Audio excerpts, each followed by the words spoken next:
This episode of The We Like Shooting Show is brought to you by Facts and Firearms, Polymer 80, the Sonoran Desert Institute, Rubber Dummies, Bowers Group, and Brownells. Welcome to the We Like Shooting Show, episode 337. Tonight we're going to talk about X-Tech Tactical, the Masada, Springfield Armory, St. Edge EVAC, the InSauce, the Pew Pew Jew, and more. Our panel tonight is the international Lord of Hate, Jeremy Paz Derek. We've got Savage 1R coming to us from Washington, I guess. Whatever, it doesn't matter. We've got the Machine Gun Moses, Eric Krieger in the house, Nick Lynch by my side. My name's Sean Heron, and I want to welcome you all to the show. Oh, yeah. Get down, get funky. We're just a little bit late. Doesn't matter. We're fine. This is totally okay. Hey, better late than pregnant. That what? Yeah. Wait, are you pregnant? No. Oh, that would have just late. It would have explained so much. I was going to say my wife is. Oh, congrats, Jeremy. Let's get some applause for that. Yeah. Wait, late? Was Sean in town again? No. Yes. No. That's Nick's job, not mine. Right, Nick? I can neither confirm nor deny these allegations. Perfect. Allegedly. Just like we taught you. That's excellent. You're just growing up, buddy. It's so good. So good to see. I do my How's best. it go? I can't remember the how it starts, but it's admit nothing, deny everything, make counter accusations. Yeah. I mean, that's how it goes. That's basically how we all live our life, right? Yeah, obviously. Here. Maybe. What about you? How do you live your life? Like this. First thing that we're going to do tonight is we're going to talk about Polymer 80, our good buddies over there. I was talking to Alex today, in fact. And the thing that I want to talk about to you guys is the Polymer 80 PF9 SS. It's a small single stack, and it's compatible with Glock 43 slides, barrels, and parts, which is actually pretty cool. I know a lot of people have been talking about it. I actually have one in my greasy little hands right here, and I am excited to put one together. I will definitely say parts availability is going to explode kind of as they go, and in my little hand right now, let me change the camera angle for the people who are watching. That is it. The PF9 SS single stack. It's about $140 for the jig, the drill bits, and all the stuff you need to get that done. And it's even cheaper if you use coupon code WLS is life, because that will save you 15% off, I believe. Sure. Yeah. Yeah. That sounds about right. Yeah. So go check them out, polymer80.com. That is the place to go. That is the people to be with. And they are good friends. So, support the companies that support us, because they, in turn, support you and help us go to cool events where we see products that we talk about on the show and do reviews on and all that other great stuff. So go check them out, polymer80.com. Oh, wow, cool. The exact same music I already played. It's going super well. It is my pleasure to introduce our guest. He's a good friend of ours. He's filling in for us last minute, and I can't tell him how much I appreciate him. He is a children's book author. He is the Pew Pew Jew. He is Yehuda Reamer. How's it going, buddy? I'm doing well. How are you? Doing well, man. So we saw you at SHOT Show, wanted to get you on the show, and boom, here it is. Magic happened. I posted on Facebook. You replied, and we are here having fun. Yeah. SHOT Show. We were hanging out at KD's party. That was pretty fun. And, or not KD, Argo, but KD's, however you want to call it. But yeah, it was a good trip. Yeah, it really was. It was a fun time. Lots of people were there. Some dude, Colion, something. He was there. Like, I don't know. I don't really remember too much. Oh, well, sorry, Nick. What? Oh, nobody wants to see that. I had the camera on just me. Ain't nobody want to see that. Ain't no law when you're on the clock. But yeah, it was an absolute blast. We got to catch up just a little bit, and catch up. I figured tonight, man, we just talk about what you've been up to. I know you're still doing lots of books, and how was SHOT Show for you? SHOT Show was potentially great. SHOT Show is always fun. When you're in the media side, it's a lot more fun than working in the retail side. Now, after SHOT Show comes all the work, all the follow-up. So I've been doing that. Couple of big things hopefully will be happening this year. Unfortunately, it's way too early to publicly talk about it. Right. No, I totally get that. I guess I want to talk about the elephant in the room real quick, Yehuda. When we started the show, Aaron was wearing some kind of costume, actually. It was, I think you were dressed as a dreidel? A dreidel, yes. And I had a Hasidic Jew hat on. Yeah. Yehuda, can we get you to weigh in on that? I mean, from one Jew to another, I'm not going to be nitpicky on what he wears. All right. That's fair. That's fair. But we will all be nitpicky on what he does not wear. Okay. I actually have a question. Yeah. The curls. What is that? And are they naturally curly or do they get curled? The sideburns? They're called payas. And basically it says in the Old Testament that there are certain areas of your face that you cannot shave, right? So I have never shaved with a real razor. I've shaved with, electronic. I have an electronic shaver, which clearly I don't use that often. But you cannot shave with a real, Gillette or I don't know any other with like a blade that touches your skin. Exactly. So because it talks about these 5 locations, one of them is around this area. So some people take that to mean is that you actually have to grow them out because you cannot cut them, versus other interpretations, which is what I do, is that it can't go below the bone. So it can't be above the bone. So my sideburns will always be just below the bone. Okay, awesome. But yeah, it's really just a matter of interpretation, which rabbi you follow. So I think really everything is up to interpretation. Like I interpret things as not applying to me at all, so I just kind of do whatever I want. Okay, do what I want. But there was another question there. Are they naturally curly or do they curl them? I mean, clearly I don't have a head of hair.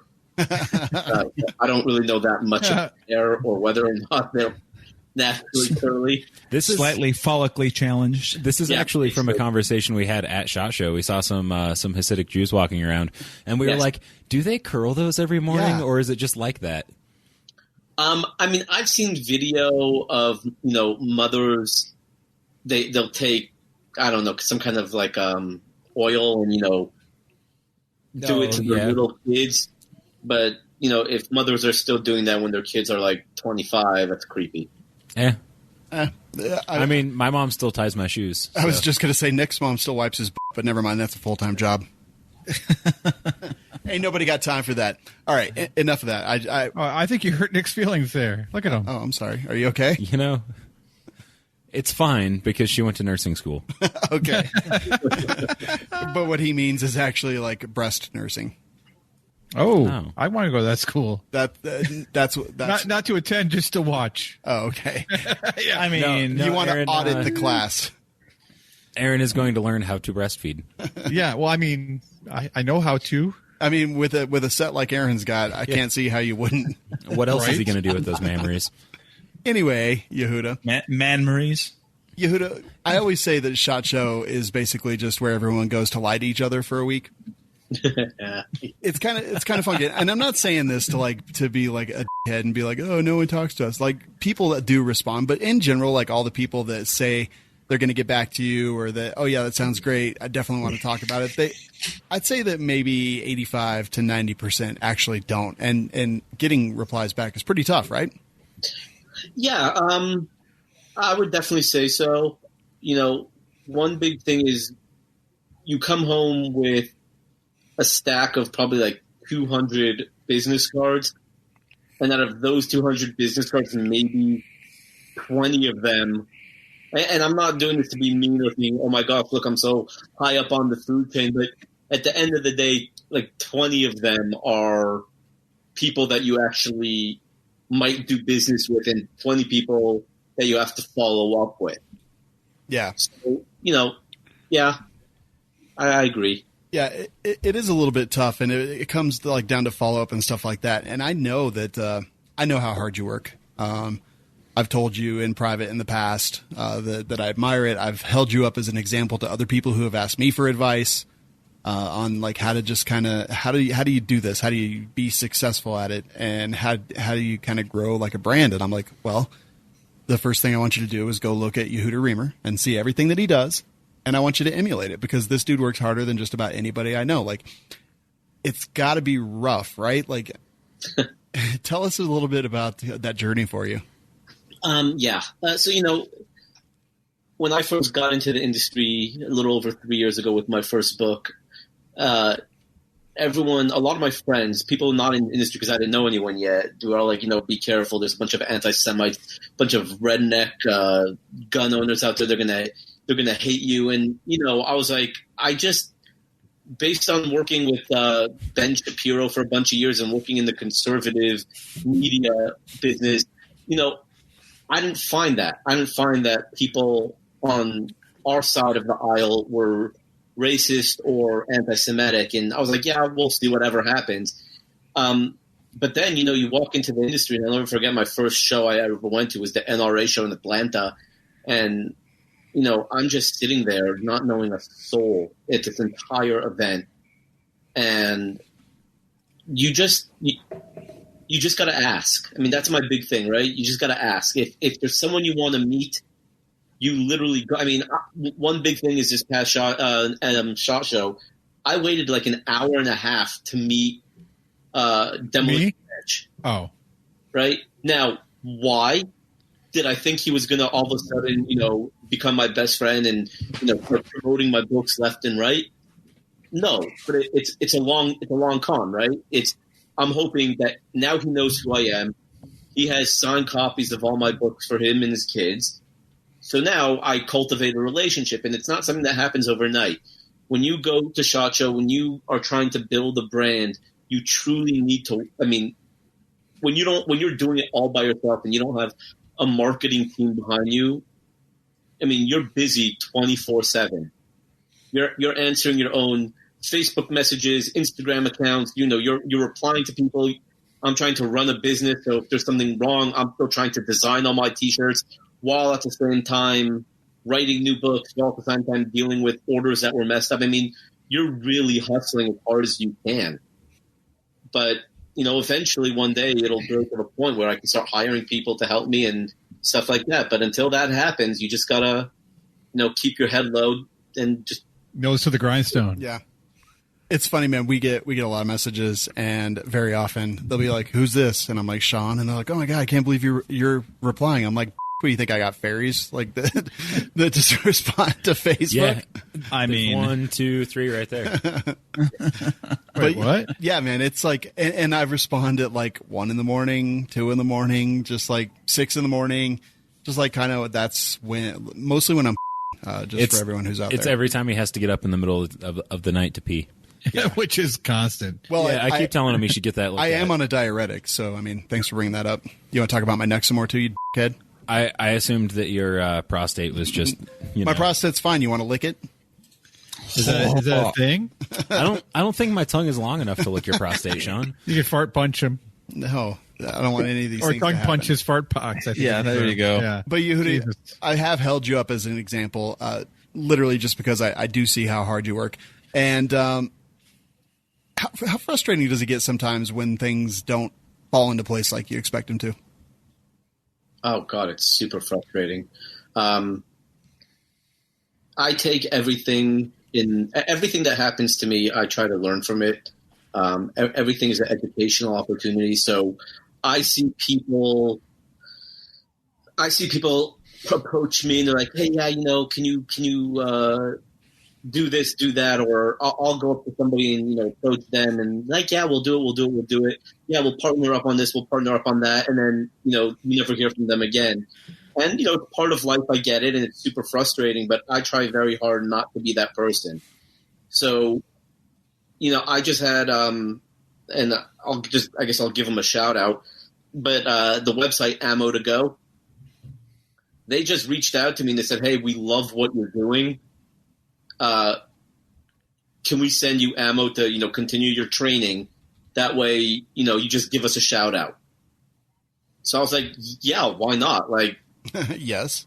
Yeah, so they sent me 1,000 rounds of 5.56 for my AR for my tactical training, and I said, "Yeah, I'll write an article up with." I mean, I got the ammo like Thursday night, and then holiday weekend. But I'm probably going to write something up tomorrow, and just thanking them for their support.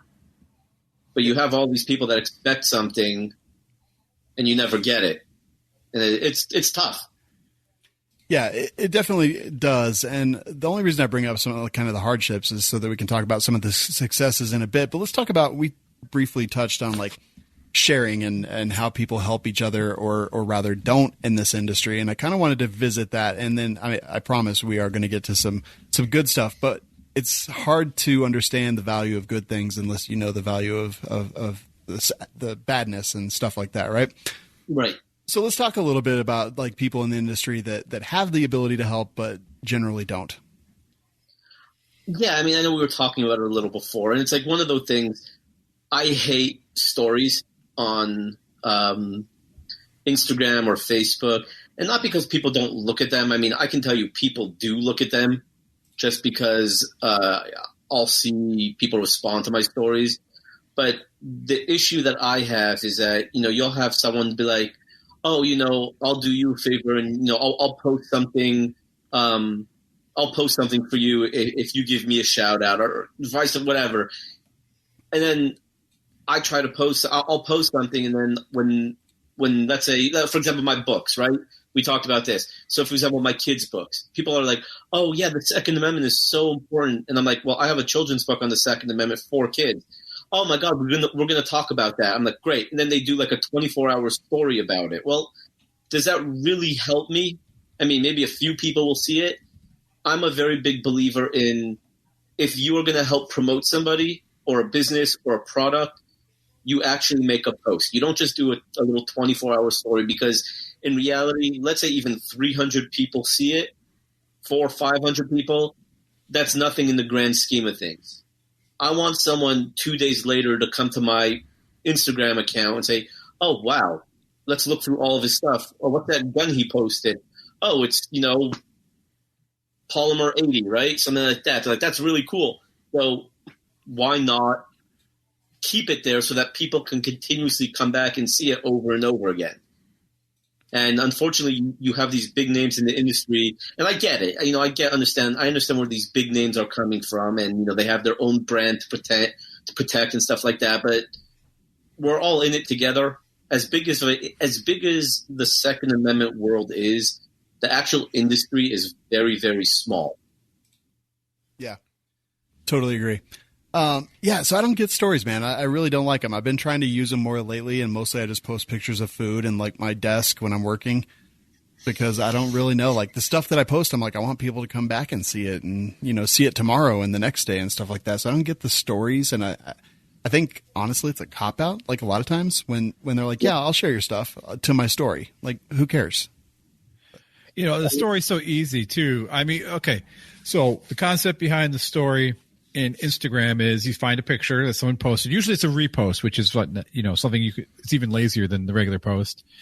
And then you splash some words on there that look fancy, and it goes into a story. And again, like some people have a billion stories. No one's going to sit there and read or watch them all. Because there's a lot of people. But on the flip side, it's at the top. As soon as you go into Instagram, there are all the stories at the top. So it's like having your name. It's like having Google saying your post is the first post in the search engine. Except now people don't even have to search; it's right there. Yeah, So there's a media personality that I follow, and she's doing a lot of like political stuff, and I've been considering asking her to be on the show, but I watch her social media for a bit. And today she posted pictures of all 45 presidents for President's Day. And I was like, dude, because you can't get to the next like person in your story list until you go through all of the previous ones. So just like 45 times I had to sit there and like hit next really quick. I was like, I could probably figure out a better way to use my time. But yeah, it was tough. I don't like those. I am trying to figure out kind of what the real goal is. I know that for businesses, you can actually put a URL and then have them swipe up to go to the URL, which I guess is kind of useful. But I guess I just don't get them, and I kind of feel like it's a cop-out when people share some of your content on a story. I don't know. That's just me. Maybe I'm just being crazy. I'm a very big believer that if I believe in a product, I'll post the hell out of that product anytime I get. Ultima boots, right? I absolutely love their shoes. I post anytime I'm somewhere, I'll take a picture of my Ultimas and tag them. Do I get paid for it? Nope. Do I get anything out of it? Nope. I love their products, and I want to promote a good product. I mean, it's really that simple, and I'm not going to do it through a little story if I believe in a product. Yeah. My girlfriend just texted me and said, if you swipe down, you exit the story, dork. You didn't know that? Nope. I didn't know it. I had to click next 45 times, and not just next, just somewhere on the right edge of your screen. Even better. Now, you've come to us a couple times asking for help promoting and things like that, and I have been very honest with you that I love you, I support you, I do all the things that I possibly can, but I don't feel like our brand is necessarily a great fit for children's books. No, 100%, and that I don't mind. You know what I'm saying? Like, yeah. If someone approaches you and says, "Hey, look, we really support, we love what you're doing, but having a book on firearm safety for children." On We Like Shooting, it's like, hey, you guys should go. You know, I'm like, I understand that. Like, wrong demographic necessary. Oh, sorry, I didn't realize my mic was on. Yeah, wrong demographic. I mean, our listeners have kids. I don't want to associate. Like, I don't want people to associate. I don't know. I just feel like where we just talked about Nick licking my prostate is necessarily a great way to do it. I don't know. Maybe it is. I don't Kids know. love licking prostates. It's a new thing, dude. Oh, no. Okay, no, Epstein. It's not. Get out of here. But no, I mean, Was it Epstein or? it is tough. So Yehuda, if in a perfect world, if people could like share stuff, if other content creators could share your stuff, and like, you know, if you could ask for anything, like what would you ask them for? Well, one thing that we all talk about, and More wishes. right, I mean, one thing that we all talk about is, you know, firearm safety. Obviously, that's a big thing, a main focus for nearly everyone in our industry. And we all talk about how we have to train our kids from a young age, right? So I've reached out to the NRA and NSSF a million times. They don't have anything like my book. Like, I would just be like, guys, just share it. Like, would I love to get in bed with them? I don't even care if the NRA wants to pick up my book as much as the NRA gets nowadays. If they decide to use my book as an educational tool, I'm good with that. Point is, people are talking about doing firearm safety for children and educational tools for children out there, and I would love for my book to actually get into the hands of people who can make a difference. Get my book, you know, lots of districts throughout the country now who are implementing firearm safety into schools. Well, my book would be the perfect intro book to these classes for kids who are learning about it. And that's something that I can yell from the top of my lungs on every social media platform, but there are bigger names out there who have the ability to actually make things happen. And that's something that I would absolutely love to see. Yeah, totally. What do you think? When we had you on, let's see, episode 263. So that was 74 episodes ago, about 14 months ago, I think was the first time you came on WLS. Yeah. And there was not a whole lot of firearms industry children's books that were out there, but I have seen a bunch over the last little bit. And it seems to be getting bigger and bigger and bigger all the time. In fact, I was at a party, the one you mentioned for Argo J and Katie and all that stuff. And I think there were 3 children's book authors there at the party. And I thought it was interesting. What do you think about that? Does it kind of annoy you? Like people kind of saw maybe you were having some success and wanted to follow suit? Or I don't know. How do you feel about the whole thing? I mean, on one hand, you know, do I want to have a monopoly and become a gazillionaire because people are going to buy my books?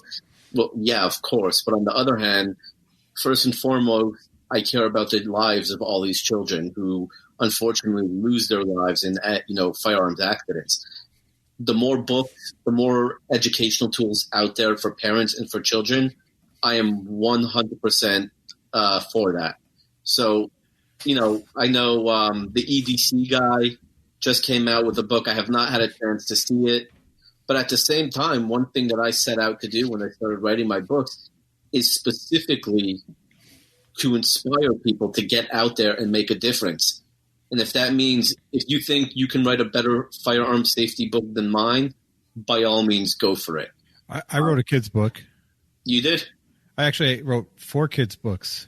Yeah, they were on Amazon. They were bestsellers for a while. One's about a kid who marries some ice cream because he loves it. None of them's about guns, though. No, none of them are about guns.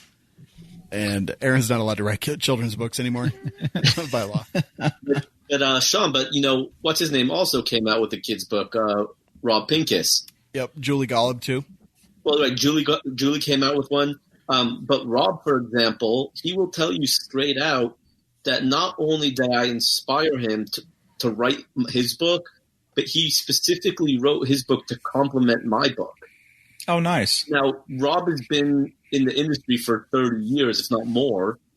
And here I've been in the industry for 3 years, and I'm inspiring people like Rob Pincus to go out and write children's books. And for me, that's a big win. Yeah, absolutely, man. I wanted to talk about like kind of some of the hardships because at the end of the day, like I don't think people know like how difficult your journey has been and how difficult it continues to be. But like I have always held you up as like a shining example of someone who just works their fucking ass off and that I completely and tremendously respect. And like, that I've sent people like to you for advice that came to me for advice. And I was like, forget anything I have to say, like talk to somebody who's actually doing it and living it and doing really well with it. And your successes have been fantastic, man. I know how hard you freaking work, but let's talk about some of the great things that have happened because of what you've been doing. Oh God. Yeah. I can say one thing right off the bat. Mm-hmm. Yehuda has been helping me because I too have written a children's book. That's and awesome. Yehuda has been guiding me through the process of doing that. And what was your children's book? It's an ABC book for colorblind children. Okay, I wish that this was not real, but it is. Very much true.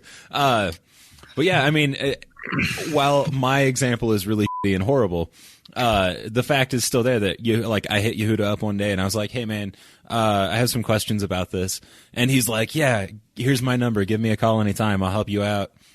He immediately sends me links to like, here's this and this, and you need to do this. And like, here's somebody who you can talk to if you need help with that. And yeah, he's been incredibly helpful. And that's amazing. Yehuda is being a mentor in the community. That's funny because I'm making a book out of children. Okay, I'm gonna buy that. Yeah. Nobody's surprised. Look, when you're making a meat dragon, not any meat will do. Oh God, that's terrible. Only dragon meat? That's Orphan terrible. meat. How big of a dragon? Well, it's orphan meat dragon, so it's you need a lot of orphans. How many orphans you got? I guess is the like question. basically so far. Basically, a human centipede worth. I don't like any of this. No, this actually reminds me of when I was researching if it was possible to take the iron from blood and make a sword. Dude, it would have been like Somebody thousands of human beings. Somebody did a video on that. Yeah, it was. Is it possible? I mean, it is Basically. possible. Oh yeah, but it's like 30,000 the blood of 30,000 human beings. It's not that much. It's Or one Chinese outbreak. So surprisingly, it's not actually that much. The problem is how do you get the iron out of the blood? No one really has a great, magnets. No, that doesn't work. No one has a Can really you boil good. it down? Okay, I've done an shaming, just a shameful amount of research on this. Centrifuge. Nope, doesn't work either. So there's a lot of good research out there that you can go find. But anyway, it's just not going to happen. How is there a lot of good research on this? How to get enough iron to make a sword? Oh, guess out of what, blood? Savage? Guess where I found out most of my data? Reddit. Reddit. But yeah, so that was a great example, Nick. Now, Yehuda, talk about some of the good things that have happened. How many books do you have now? I have 6 books out. What are they? 6 books in 3 years. I have Safety On, which is the introduction to the world of firearms for children. I have the Safety On coloring book. I have the ABCs of guns, 27 words, which is a introduction to the Second Amendment, and more of a breakdown of the 27 words of the Second Amendment for children. I just released a few months ago 105 explosive gun jokes. And then my last book is actually a political book that's a very brutal takedown of the snowflake mentality called 10 Little Liberals. Oh, yeah. All right. That you said that was your most recent book? No, the most recent book was the joke book. Okay, yeah. 10 Little Liberals is one of your first ones, right? That was my third book. Yeah, I don't really talk about that one so much. Not that I'm ashamed of it in any way, but when I wrote that, I was doing politics as a whole. Since then, I've been really concentrating on Second Amendment advocacy, and as we all are very well aware of, that the 2A is for everybody. So I don't want to start pushing a book that might turn people away from me, but at the same time, I'm not going to shy away from the fact that I wrote that book. I absolutely love that book and very proud of that book. Yeah, completely. So you got all these books. Did we sponsor a coloring book once, Sean? I don't think we did. No. The Kit Fox one? Oh, yeah. It was a coloring book of machine guns. Yeah. Yeah, we did actually. Yeah. And I don't think we ever got copies of it. Nope. That book is actually the reason that we have never sponsored another book. So I'm actually sort of copying Yehuda because my next one that I'm going to work on is going to be Safety Off. Mm-hmm. It's a book about bullying. And then I have 105 explosive jokes. Yep. Yeah, that's also I'm writing a book called Israeli Carry. No. Yeah, but the first page is blank. Wow. I'm writing a book for children, but it's really how to cope with their father sitting on the couch with headphones on screaming about the SSB. It's a book of how to cope. So that I expect. I'm writing a book, 101 Things You Can Fit in a Prison Purse. Oh, Jesus. See, you're writing a book about how to cope. Jeremy is writing a children's book about how to pack cope. Copenhagen. Yeah, Copenhagen. Oh, that's good. Yeah. Yes. Coke. Yehuda. Yeah. I don't even know where to go from here. So 6 books. You mentioned advocacy, and I do want to move into that because that has seemed to become kind of like a natural place for you to slip into, as well as because I mean, clearly the children's books are all advocacy when you think about it, right? Like they're advocating gun safety, and we've talked to other people who do a lot of gun safety for children. Derek, and I'm drawing a blank on his organization. Kid Safe. Yeah, thank you. On that stuff, and like clearly advocacy to children, but you've also gotten into advocacy for adults too. Tell us a little bit about that. Yeah, I mean, really, my advocacy is 2A advocacy. What happened was, you start off one way, thinking what that you're going to be doing one thing, and then you never know the direction you're going to end up taking. And over the last couple of years, once I launched the whole Pew Pew Jew brand, my advocacy kind of shifted away from, children's education, which I'm still incredibly into and very pro, and I'm going to continue doing that. But I've actually become I hate to use the word of voice of reason, but I really try hard to educate Jews on their Second Amendment rights. Kind of think Maj Touré just with Jews. And I think, unfortunately, with all the anti-Semitism happening in the country today, Jews are purchasing firearms left and right. The problem is a lot of them think that guns are, they have this magic talisman mentality, right? You carry a gun and you're good to go. They don't understand that if you're going to be carrying a gun, training is elemental to making sure that not just yourself, but everyone around you is safe. One big thing it's probably the biggest thing I talk about is carrying around in the chamber.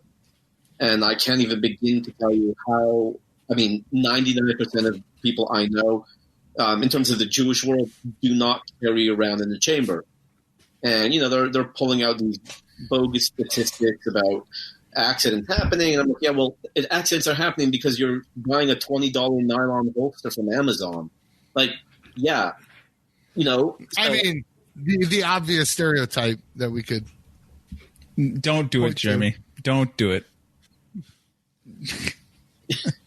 Just thank God I missed it. I wasn't paying attention. And now we know where all the uptick in anti-Semitism is coming from Jeremy. I just want to know. All I want to know. Yeah, it's me. I'm doing it. I'm doing it. But so why does the Jewish community at large got to be voting for all the people that want to take our guns away?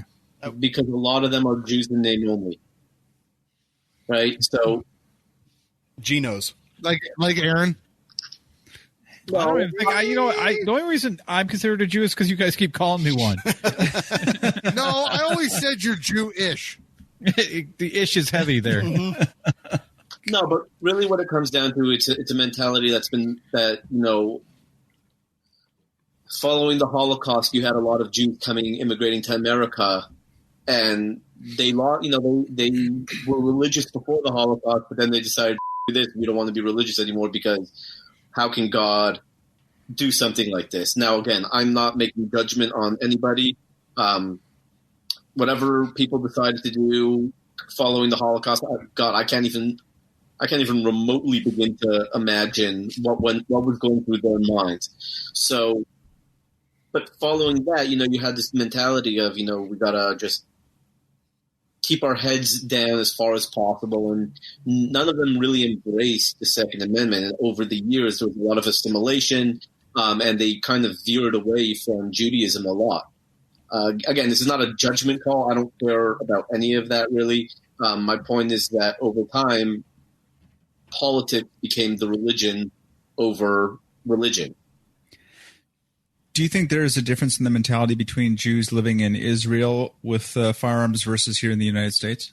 Oh, 100%. There it's mandatory because, where we have to deal with now, yes, the reason for the Second Amendment is tyrannical government. We understand that. But, Israel deals with an entire different tyranny, right? And that's of just terrorism. So you have people who are on a constant, lookout because terrorists can be lurking with knives, bombs, guns, literally on every corner. But at the same time, Israel has horrible gun laws. Yeah, I thought that was interesting. I mean, their gun laws are absolutely atrocious. You cannot own more than one gun at a time. So if, let's say, I carried a SIG and I decided I wanted to get a Glock, I would have to go sell my Glock, sell my SIG, show the proper paperwork that it's no longer my possession, buy the Glock, register the Glock, and then I'd be able to carry it. But you're also not allowed to own any long guns if you're in the civilian market. So even though everyone's like, ooh, Israel makes the Tavor or the Galil or any of that, you cannot, as a civilian, you are not allowed to own any kind of long gun. And you are not allowed to own more than 50 rounds of ammunition in your home at any time. Oh, my God. How the f*** are you supposed to even go practice at all? Well, so that's the interesting thing. You buy it at the range, I'm assuming? Yes. You can go and, let's say, drop however much money it costs for 1,000 rounds at the range, and then it's kind of like on credit, right? You go to the range. Okay. Oh, I want to practice with 100 of my rounds. So they have to give you 100 rounds, but you cannot take any home. Common misconception, you are allowed to carry a round chambered in Israel, but it's taught that you're not supposed to do it. So a lot of people, majority of people don't do it, including the military. Well, it's amazing to me that a people that has been thoroughly shit on and hated for centuries, if not millennia, are still so adverse to weaponry.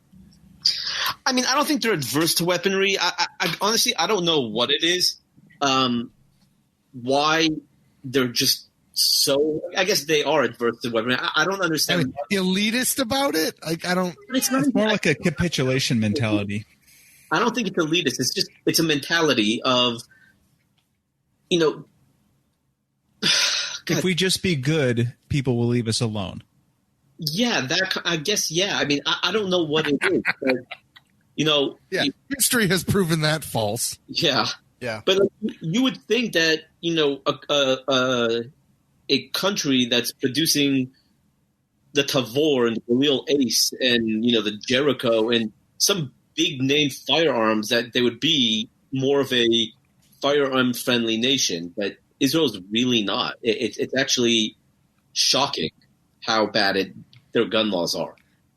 I think people hold Israel up as like this. They always post the pictures of like very beautiful Israeli women with like guns slung across their back while they're riding their bicycle in a beautiful park. And right, I'm like, enlisted. I'm like, well, they are. They're either enlisted or they're reservists. Yeah, I'm like, that's not how things go, guys.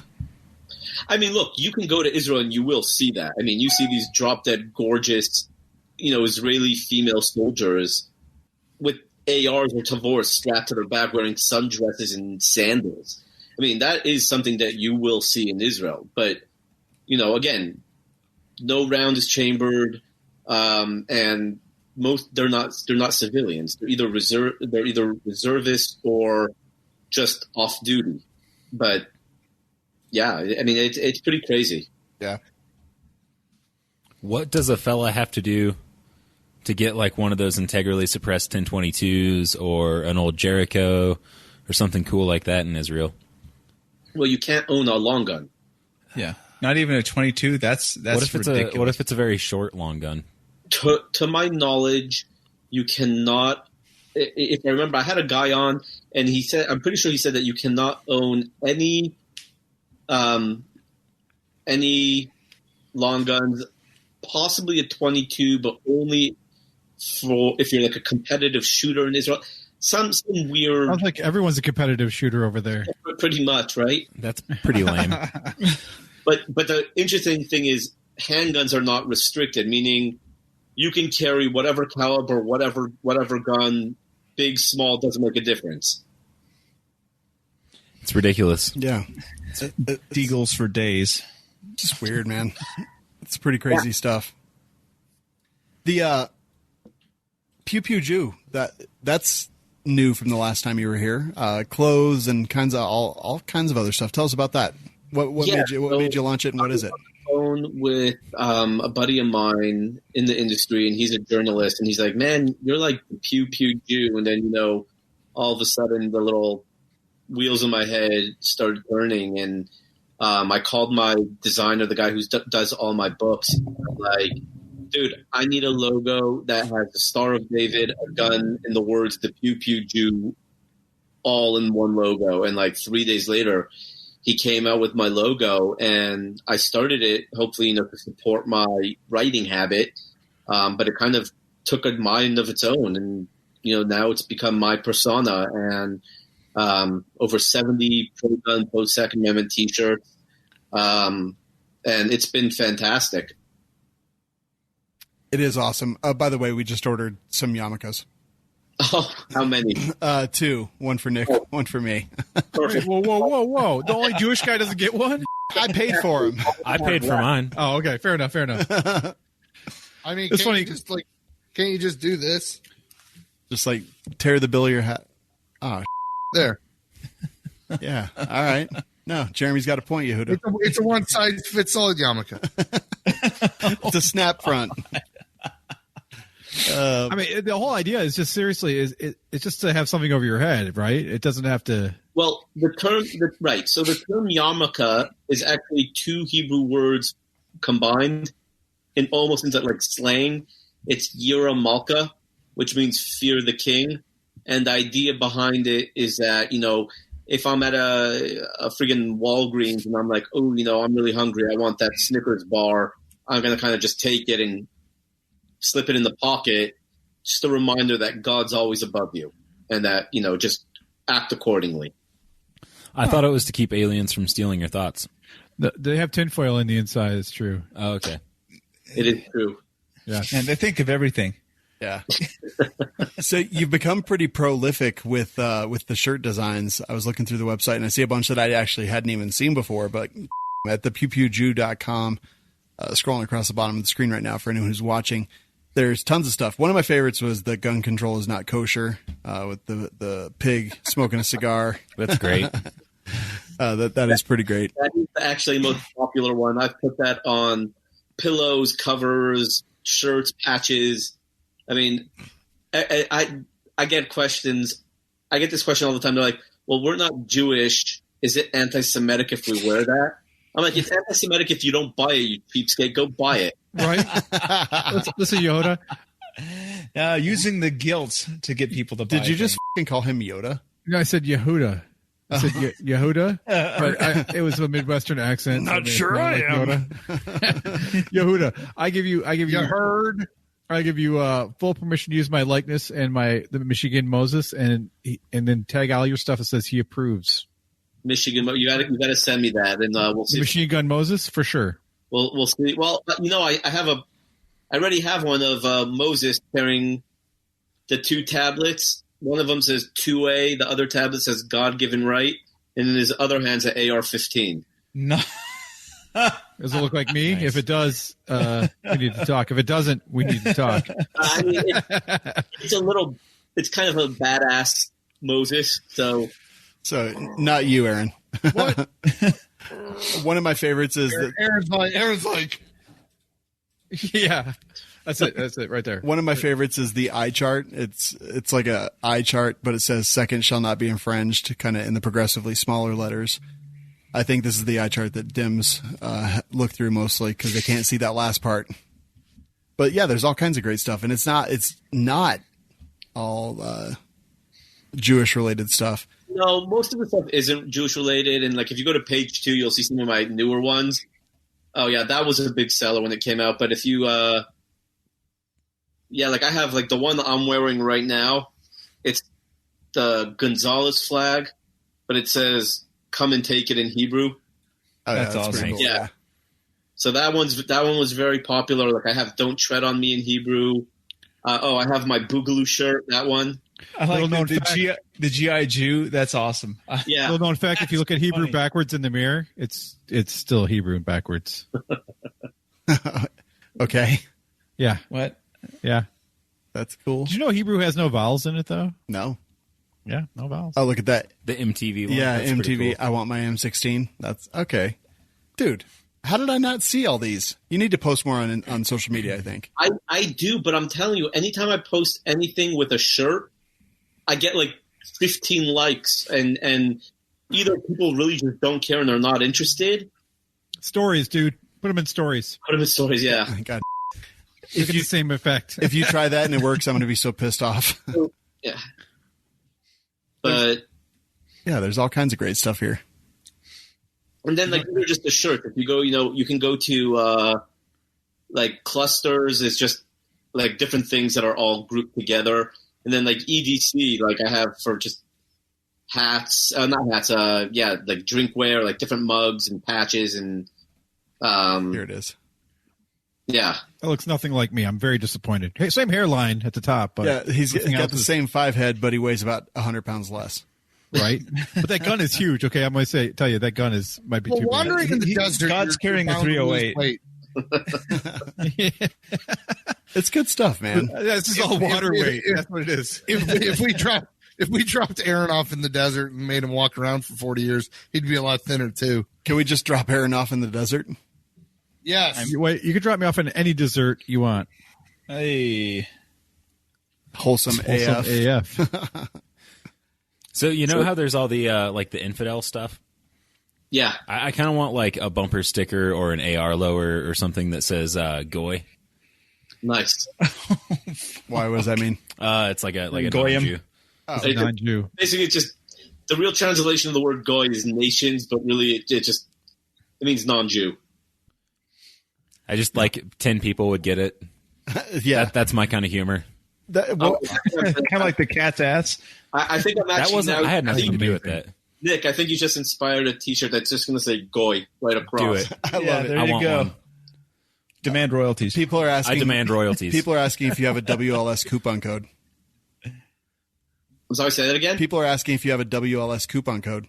I don't, but we can talk and we can figure something out. There you go. I asked him for you, Nick. Put all your shirts in one store and give it to Sean. He'd be stuck for hours. No. All you have to do is swipe down, I think. Jeremy just swipes to the left for the next dude. Oh. Is that how Grindr works, Aaron? I have no idea. I'm married. Yeah. To a dude. To a beard. Because your wife's name is Aaron also. It is. No, her name's just Aaron. No, also. Aaron also Krieger. Said Sean Heron Krieger. Thanks a lot, dad joke. You know, Macaulay Culkin apparently held a poll on the internet to see what he should change his middle name to. So now his legal name is Macaulay Culkin. Are you serious? Yes. Okay, that's actually pretty cool. I actually watched his interview on Rogan, and it was pretty fun. Yeah, he seems like a cool guy. Well, he seems f***ing weird. Yeah, but he knows cool. that he's weird. Oh yeah, he's in a Velvet Underground tribute band called Pizza Underground. So they take Velvet Underground songs and change them to be about pizza. Okay. Wow. Yeah. That's oddly specific. Yes, it is. Yeah. Well, if you got raped your whole childhood, you'd be weird too. Dude, is that why you're the way you are, Jeremy? Good question, Nick. Can we talk for 1 second? I'm the way I am because I was surrounded by death at a young age. Follow-up question. Hey, overexposure to colored wax. Is anyone seeing all this shit about Corey Feldman? Like he's about to do like a one night only, one showing across the nation Oh of my his God, what a document. What's the documentary? Nobody's going to see It's it. about how him and Corey Haim were basically raped their entire childhoods by Hollywood producers and a big pedophile ring and everything. And it's going to show one night across the country in a bunch of theaters, one showing, and that's the only way. It's not going to be online for streaming. That's the dumbest thing ever. Yeah, like does he not want people to see it? I don't No. understand. He thinks that it'll be shut down, and I don't know. It's fucking weird, man. But Corey Think about it, Feldman though. is a You know weird dude. what you want, what you can't have is something you want the most. So if it's only one night, you really want to see it. yeah, I think that he might be onto something. I And don't then know. 2 days later, he'll be like, "Surprise! It's on Netflix." But I mean, No, don't forget it's Corey Haim not gonna killed go himself because of all that. Yeah, Corey Haim's dead. Yeah, I just said that. Have you? I was agreeing with you. Have you seen some of Corey Feldman's musical performances? No, I As Michael Jackson? No. He Wow, went on, Michael like- Jackson was in him? He went. No, he went on like Good Morning America or something, and did a really uncomfortable musical performance a few years back. It's on YouTube. It's worth looking up. You guys should watch if that. it's uncomfortable, I after think the I'll show. pass. After Yeah. the show. Jeez. I mean, I'm here every Monday and Wednesday. I have enough uncomfortableness in my life. Oh man. I thought you were immune to uncomfortableness, Aaron. No, I'm immune to death. So Yehuda, we got the books, we've got activism, we've got the Pew Pew Jew, and all the like clothing lines and the textiles and all that good stuff. Patches, stickers, posters, home living, and holy, you have more T-shirt designs than I had any idea, and I thought I kept pretty good track. But what else? What am I missing? Like I said, I was approached to do something that can be very big. Is it $20 is $20? Pretty much. All right. Yeah, Is it? This is the comic, right? it's a comic. Yeah, Something that could be pretty big. Nick, do we tell them about our comic that we're doing? I mean, I don't know that we're doing it. I think you're doing it. Hopefully, you can tell anybody you want. Nick approached me with an idea about 5 Jewish kids who find yarmulkes from outer space, and when they put it on, they become Jewish superheroes Oh yeah. against space Nazis. Yeah, so it's like Power Rangers, but they're Jewish. How amazing would that be? It's like Sounds terrible. No, it's Absolutely like terrible. It sounds Shazam awesome. meets Iron Skies. That's what it is. That's exactly what it is. And what's the word that they use to change into their power suits? Nothing. They just put the yarmulkes on. Oy vey! I don't get it, man. It's like Power Rangers, but they're Jewish. It's amazing. No, you guys just don't understand. No, sometimes I let Nick talk me into this. Aaron, for once in your life, be a mensch. No. Oh goodness. Oh my god! They're like, yeah, it would be amazing. They go around, they fight temptation, they don't eat pork. It would be like Bible Man, but good. Yeah. So Yehuda, if you've got another book coming out soon, I hope. just working on funding and all that good stuff right now. Yeah, I need about $5,000 to get it made. If you know any companies that are interested, or if anyone is in the comments watching, get my information from Sean. You basically get a lifetime full page ad at the beginning of the book that promotes your company. But my next book is something that I'm very proud of as well. Although it's not a book, and it's not a book about firearms, it's a book about patriotism for children. Nice. Something we also need. So Hell yeah. This is the one you said you're doing the GoFundMe for, right? well, I'm going back and forth about whether I want to do it or not. I prefer not to do it that way. It seems like that's going to be the way I'm going to end up going. So, I'm going to give it maybe another month before I actually start a Kickstarter campaign. All right, awesome. So what kind of packages do you have available for people who might be interested in supporting the book? So I haven't really mapped it all out yet, but it'll start with, $50 gets a signed copy of the book, $100 gets, a signed copy and your name in the sponsorship page. And then, I haven't really gone up. I haven't really broken that down. I need to sit with somebody who can crunch the numbers on how much the book would cost to get it made, plus how much extra I need if I end up having 500, backers. Mm-hmm. So I'm not a number cruncher. I know. I thought. And I don't okay. Never mind. You know what he was going to say, right? Yeah, our people should be good at that. Yeah, exactly. So, one thing I'm lacking is I'm a great people person. I don't have that mind for numbers. All right. Well, I will commit right now that you can count We Like Shooting down for $250 towards your next book. Woo! I appreciate that greatly. Thank you. Just you got to put our name somewhere in it, and that's on you. You want the book in? I will find a small little advertising in one of the illustrations. No, we'll get the We Like Shooting logo. No, man, not at all. We will logo. We will commit that $250, and we don't need anything for it, just to support you and the good work that you're doing, and honestly, the hard work that you're doing, because you're kicking ass, and you have been for years now. I appreciate that. Thank you very much. Well, we appreciate you. We do. ThePewPewJew.com. What you appreciate about me? No, I don't appreciate anything about you. I'd appreciate that's not true. I appreciate your humor. Hey, Jeremy, you got a boom arm. Like I literally got it so you could pull it out towards you while you're. Yeah, it's doesn't reach. It's closer than it was. Yeah, and now it's sad. No, it sounds better than this. I'm sure this. That's why I just yell. Okay, perfect. Now I know. Isn't the baby sleeping? But yeah, Yehuda, Dude, have you seen the size of my house? She's like 150 feet that way. Yeah, she's so far away. ThePewPewJew.com, YehudaReamer.com. You can find all that stuff, and honestly, the social media. But yeah, if there's companies out there that want to get involved, we'll start it off. We'll throw $250 towards it. I know it's not a ton, but that's what we can do. Start somewhere, so I appreciate it. Yeah, man. Just let me know when and where to pay, and it'll happen. Awesome.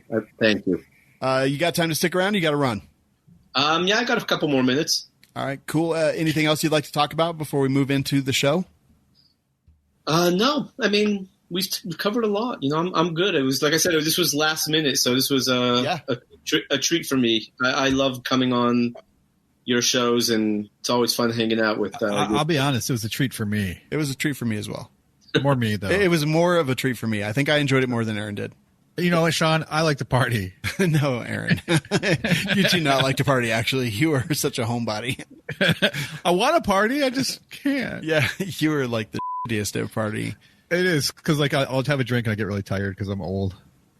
It's true. Is it bedtime yet? It's true. It's true. All right, we're going to move into the show.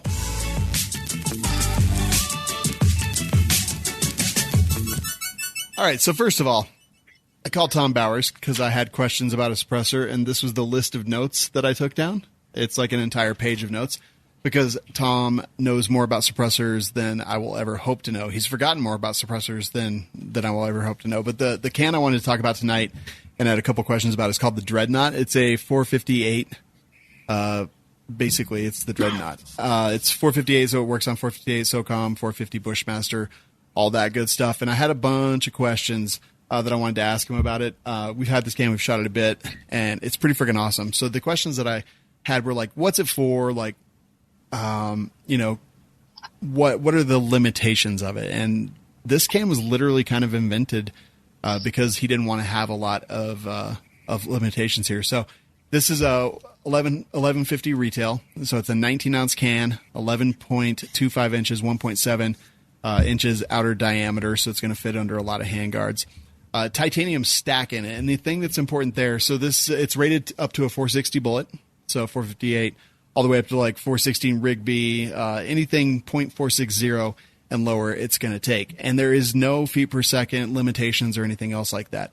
The reason that they made it is because they wanted a good can that was going to be durable and was going to handle all of these Safari cartridges, basically. So like 416 Rigby, 338 Lapua, 338 Win Mag, 338, 22 250. A lot of cans can't support that because it's got such high velocity. 300 Win Mag, all that good stuff, all the way down to like 9mm sub guns, full auto, all that kind of stuff. It was, so it'll work on 9mm? Yes, absolutely. Because what's that? 375? 355. 355. Yeah, I was forgetting. It's not a boost. It's not going to have a booster. It's not a pistol can. It's going to work on it's fixed barrel stuff. It's the same size as the Verse 458, but that's got stainless steel baffles and is generally limited to 2,650 feet per second. But the Dreadnought, like, it is good to its namesake. They were like, if you want to shoot an elephant, we want to make a can for you that's going to be hearing safe. And all the things they've tested with up to 338 Lapua, it's hearing safe. So under 140 decibels. That's friggin' awesome, which is pretty great. And again, 19 ounces. Because it does have the titanium baffle stack, it's not going to be as heavy as something that's going to support all those different cartridges.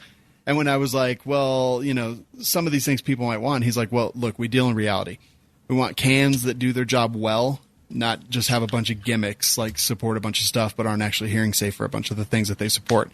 In fact, like, they don't even use normal extrusions. They have their own custom extrusions because he said none of the normal extrusions were good enough for them. And, yeah. If it fits under the .460, it will shoot through this can, which I thought was pretty awesome. So it's kind of a do-all, literally. I want one. Everything, you know, under that .460 is going to do it all. And you can save money by using coupon code WLS at bowersgroup.com. I'm pretty stoked about this can because some of the stuff I actually didn't know. I didn't realize that it was rated for like 9mm full auto subguns, things like that. And I actually have a 9mm full auto subgun that'll be taking shape here at the offices very soon. It's going to have a CMMG Banshee upper and a Atlas Defense lower, and it's going to be machine gunned, and it's going to be awesome. So we'll definitely throw this on there, and bowersgroup.com is the place that you can go. All kinds of options there. This is on the secret menu, so you will have to call in if you would like to order a can like this. And definitely talk to Tom. Tell him what your intent is, what you want to do with it, and he will help you figure out the right can. Hey, Savage. Yes. Why are you sitting in the dark, man? Because darkness is free. Hello, darkness, my old friend. Because communism. Are you okay, Savage? Yeah, I'm fine. All right, awesome. Do people really look like their pets? Let's see. That cat doesn't look near old enough. He's got a white beard like me. Yehuda, do you have pets? No. No pets. I would love a dog, but my family would kill it. Our pets. Would you be allowed to have a pet pig? As long as he doesn't eat it. Yeah, It couldn't be in the same room with the milk, though. Yeah, because that's not kosher. I don't think there'd be any problem owning a pet pig, and if I did have a pet pig, it would 100% be named kosher. Yeah. So kosher means basically that it's like slaughtered humanely and stuff. I really don't. Yeah. It's slaughtered and prepared according to Jewish law, Jewish tradition. You can't mix meat and cheese together, which is really weird because a cheeseburger is not kosher. Well, also you're right. You can't. Well, you can have kosher cheese and kosher meat, but you can't eat it together. You can't have any milk and meat together. Right. Which blows my cereal, which is just ground beef and with milk in it. That sounds so nasty. Sounds so nasty, man. Wait, you never had macaroni and cheese, beef macaroni and cheese, like hamburger? Yeah, cheeseburger macaroni and cheese. That's basically the same thing. I swear to God, you said cereal. Yeah, I did.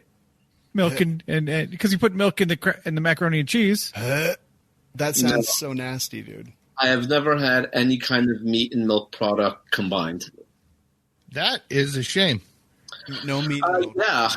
I was at SHOT Show. I was hanging out with Zeke Stout, and he goes, "Hey man, I haven't had lunch yet. Have you?" I'm like, "No." I'm like, "Yeah, I ate, but I've got an hour to my next meeting, so I'll go have lunch with you." And what's he get? He gets a bacon cheeseburger, and I'm like, "Dude, You literally could not get anything more non-kosher than a bacon cheeseburger. Dude, the Jack in the Box bacon double cheeseburger is like crack. I know you can't have it, but I'm just saying. Wait, can you get, because now you can get non-dairy cheese. Could you have a cheeseburger with that? Yes, I've had like tofu American cheese on a real hamburger. I can't tell you if it tastes like the real thing, but it wasn't bad. Interesting. So if you had a dog, could it eat a milk bone? I don't see why not. Because it's not kosher. Like beef stroganoff. My guess. Oh, yeah. There you go. Beef stroganoff, Sean. My guess is that we have literally asked him these questions before. We've just forgotten because booze. Probably. Probably. I don't know. So I was so entranced in talking to Yehuda that I forgot to do the ad read that we just did. So I don't want to do another ad read. So I'm going to do the facts and ad read at the end of Gear Chat. But this is definitely the time when we talk about that. It's Gear Chat brought to you by Facts and Firearms. We'll talk about that at the end. But, like, Aaron, start us off. Why not? All right. So I'm so angry. I'm angry, Sean. Okay. Why are you angry, Aaron? So I got a gun that was on my bucket list, and I'm disappointed with it. And I found a new gun today, and I want it now, and it's made by the same company. Well, hold on. What gun were you disappointed with? The Jericho. Really? Why were you disappointed by the Jericho? Because it's ass. It's What? The slide is too short or too low. There's not enough purchase on it. It's super heavy. It shoots great, but it's just not. It's not a great gun. It wasn't designed. If you don't want it, I'll take it. I'll be happy to sell it to you. I didn't say anything about sell. But the gun I found that I absolutely just fell in love with today. I came across it at work, and there was one. There was like I'm at work and I'm looking at some guns, and there was like a box up there, and I'm like, oh, what's this? And I pull it out. I'm like, oh, a Masada. I've heard about these, but I've never seen one. So I pull it out, and oh my god, I finger this thing so hard today. That seems so awkward. It was. All right, so the slide pulls back. It's almost like I would compare it to the Easy. The slide just is so smooth. It comes back so easily. The trigger was amazing on it. 17+1 rounds, 9mm. Great size. Fits so well in my hand. Plus, if you want, it has different back straps if you want to change how it feels in your hand. But this thing out the box, I was in love. This is my new dream gun right here, the Masada. By IWI. It's beautiful, man. You guys, if you have a chance to touch one, shoot one, do it. You'll love it. When I saw that Aaron, The more you talk about a Masada, the more my dream gun becomes a Sturmgewehr. awful. So when Aaron ordered the Jericho, I was like, what? Why? Do you remember this? I was like, are you sure that's the one? Yeah, you're want? like, don't you mean the Masada? Yeah, I was like, no, the Jericho, because I love the way the Jericho looked. I thought it was a beautiful, sexy looking gun, and it is. It's a beautiful, sexy looking gun. Functionality been dropped, and they did not do it justice. Did it not It's work? It's a 30 or 40-year-old design, or did you just not like it? He I just don't like. didn't It's too heavy. I don't like to slide. The purchase gun, miss. there's nothing wrong with the gun. You just don't like it. Yes, exactly. I mean, that's just like some people like Glocks, some people don't. I'm like that with this Jericho. I like the design. The design is beautiful. It's like a sports car. Seriously, to me, it looks like a sports car, but it doesn't. It drives like a Volvo. Of what? A Volvo. Volva? What? A Volvo. VOLVO. Volva. Volvo. Well, I'm Volvo. sorry, but you can't be a space cowboy now, Aaron. Nope. That's, you can't. That's okay. That's okay. I want to be. I want to keep my feet grounded. How much does the Masada go for? That's a great question. I don't know off the top of my head. Like $350, $399, something like That's that. it. Wow, that's really affordable. If that's the price, I think everyone needs to go buy one right now. Dude, it's even cheaper than that shitty Jericho you got. I'll tell you what. I would be happy to trade a Jericho for Masada. I don't know exactly. I think it's around like I really think it's around 400. I mean, it's not expensive.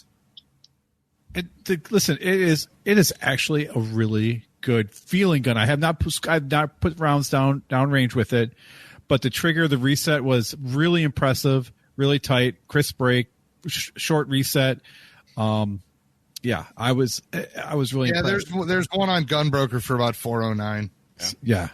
Yehuda, what do you think of like some of the Israeli style guns and from these companies like the Jericho, the Masada? Actually, on Gunbroker, Bud's Gun Shop, it's for $396. Just saying. What do you think, Yehuda? Except Bud's. Right. Honestly, Free shipping. I actually had the exact opposite reaction to the Masada. Oh. I took it out of the box and I absolutely hated the feel of it. I thought it felt incredibly junky. Which one? I'm sorry, the Masada? Yeah, I thought it felt very junky. I thought it felt very, I don't want to use the word flimsy, but I just felt like it just would break in my hand. I was not impressed by the trigger, and I wasn't impressed by the gun in general. In terms of the Jericho, I agree with you. I think it's a fantastic gun. It's heavy. I don't like it. So that's with those two guns. And then the only real Israeli gun that I really truly fell in love with was like an old Uzi. I mean, you can't go wrong except for the 16-inch barrel. Yeah, but I'm saying I'm not impressed by the Tavor. The new Galil Aces don't do anything for me. Yeah, you know what? We've got some Galils at the office too. Now you mention it. Have you tried a I couldn't Canic? find them though. I just saw the boxes. I have tried a Canic, and those are actually, I think, much better than the Masada. Ah. At least it felt much better in my hands than Masada. You know, Huda, I disagree with you 110% here. I actually just got my hands on it. We just transferred or a guy ordered it rather, a TP9 Elite SC, the subcompact model. That's what I've got. I want. Did not hate it. Yeah. Did not hate it. We actually like our Canic. The only problem we had with it is that the f***ing magazines out of the box don't drop free. It's so probably annoying. just your model because mine doesn't have any kind of issues. Nope. When I hit up Century Arms, they said that it was a common occurrence and that they were aware of it and working to fix it. Oh, okay. Is it just that model or on all their models? Actually, ours is the Executive, maybe not the SC. Now that I think about it, and it. Mine was the subcompact. Yeah, the subcompact is pretty new. It's pretty new. Yeah. So anyway, we'll be getting in lots of Century stuff, and we need to get in a Masada. I don't know. We need to get that subcompact. All right, good stuff, Aaron. So my product tonight is interesting. So we know X-Tech Tactical. We've talked about them a lot on the show over and over again. And this is, let's see. Oh, cool. Yellow is apparently green on the green screen. But it's a smart laser. It does math? No. It's a laser flashlight. I put it on this Faxon Firearms Patriot pistol, FX19 Patriot. And I got to say, it's kind of interesting. So you know how like on lights and lasers, normally they've got like little controls that you toggle up and down. And like on Inforce, it's got paddles that you push in to activate your light, right? Whatever happens to be. Well, this one has actual sensors. It's got proximity sensors. So when you put something in front of the proximity sensor, it turns on. And when you move it away, it turns off. So I practiced before the show, turning all the lights off in our suite and clearing the office with it. And it's pretty intuitive. So instead of actually using the paddles, you basically, if you're clearing a room, putting your finger on the trigger automatically activates it. I don't like that. No, it's pretty good. I was trying to think of reasons to hate it, but when I trained doing low light stuff, when you have your light on, when you make that decision to fire, when that finger's on that trigger, you're going to want to have that light on because you want positive ID. You want to be able to see the threat and make sure the threat is eliminated before you move on and do other things. So I actually didn't hate that. If you're just clearing the room and you want to just you just want to put your thumb down on there, you could just move your thumb down to the same place that it would be when you have a paddle. But the second you put your finger in that trigger guard, it turns on. Oh. And it was pretty reliable. I was clearing the suite. I spent about 20 minutes doing it, and I thought it was pretty interesting. So one of the things, I don't like lasers. I don't care about lasers. They annoy me. You can totally turn these off. It's got 6 modes, I believe, or I'm sorry, 5 modes. So you've got light, laser, light and laser, strobe and laser, strobe only. What people are going to hate about it is that it is 185 lumens. I'm not sure exactly what the candela is. I actually tried to find it, but it's not super bright. So in the suite here, like in a house or an apartment or something, it's actually going to be fine. Like I was able to identify things. I set up, I put some printer paper with some words written on it down at the end of the suite, and I was able to identify and read the words. It's not super bright. 185 lumens is definitely not a lot. Everyone's like, dust pop. I cleared the gun like 85 times before we started. We're not like classic firearms. We don't flag each other. But it's interesting, right? And I've tried to make it fail. I actually went to Black Rhino Concealment and ordered a holster for it. They actually have holsters available for it. And yeah, man, I'm interested. Again, don't care about the laser, but since I can turn it off, I don't care. It's got an auto off after 14 hours. So it will automatically turn off and then you turn it back on. Switching the modes is pretty quick. It does continuous motion scanning. It fits both Glock and pick rails. So since this is a Faxon Firearms FX19 Patriot, it's a pick rail and it's got these little wings that are easy to swap out depending on what you need. It says that the spot size at 16 feet is 10 feet, and then it's got a 120-minute prolonged runtime. It says that the laser is a 4 milliwatt laser. At 100 feet, the spot size is just over 3/4 of an inch, and it is a 180 minutes laser runtime. But when you think you're just using it for split seconds, kind of as you're cleaning. So I thought it was interesting. Jeremy talked about this when X-Tech was on the show a while back, but at SHOT Show, he's like, it's out, it's shipping, it's there.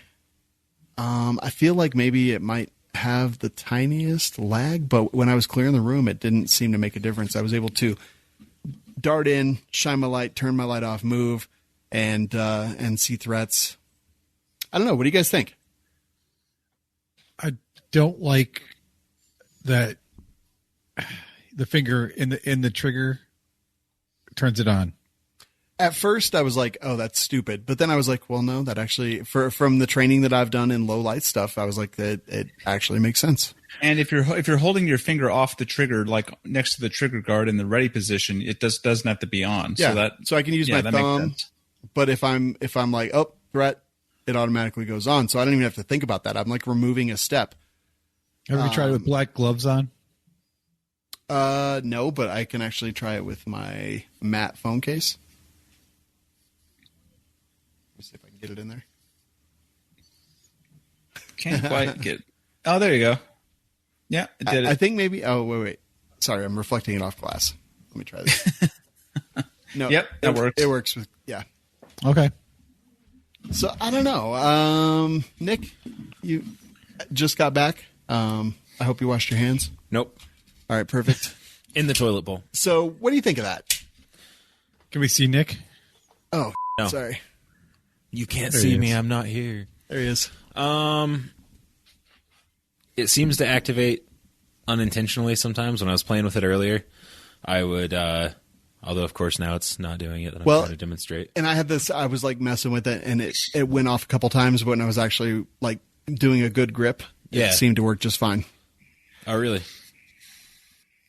Yeah, if I ride a little bit too high, get in there, it'll flip on. It does have sensitivity options, so you can actually set the sensitivity. I wish I could for my life. It also Not being a sensitive little. I can't help it. It's why I was born. it also seems to lag a little bit. So Yeah. finger on, finger out, light off. So It's like about 3/4 of a second, I think. yeah, it is just a little lag. I think the idea is really cool. I think you could turn up the sensitivity and kind of decrease that a little bit. I don't know. I expected to dislike it, and I liked it more than I thought I would when I was clearing the office earlier. Yeah, it's a cool concept. I don't know if So it's what's quite brighter? ready for me to want to use it. Yeah. What, Aaron? What is brighter, that or the Glock rail light? The guide rod light. The guide rod light's brighter. Yep. Nope. This is a lot brighter, actually. Okay, that's okay. Good. I was shocked for a second. I was like, "What? No, no." The guide light, right? Like literally, have you ever chewed on a like a Cert's breath mint in the dark, and you can see sparks sometimes? No. Well, those are lighter than the guide rod light. I will say this does not have like any sort of hotspot in the middle.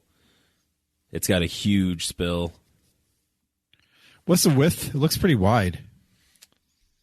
It's just a little bit wider than the Glock 19 with the battery door. I thought they said battery dork. Yeah, you're the dork. Dimensionally, it's not too bad. Except you're the whale. Is that with the bone? I don't know. Like I said, I like the concept. I think it could be cool. I think it's not quite there yet for me. I know that I expected to hate it, and I liked it more than I thought I would. We'll clear the office afterwards just so you can get like a little hands-on with it, because I was a little bit surprised by it. I wish it didn't have the laser. I turned the laser off. I know, but like see, this is the thing that bugs me. Even if you don't use the laser, a lot of real estate taken up. You could have that much less space, and you could reduce that cost by not having the laser and the adjustments. And you might be able to increase the power to the light too. Yeah, maybe. Yeah, bigger battery.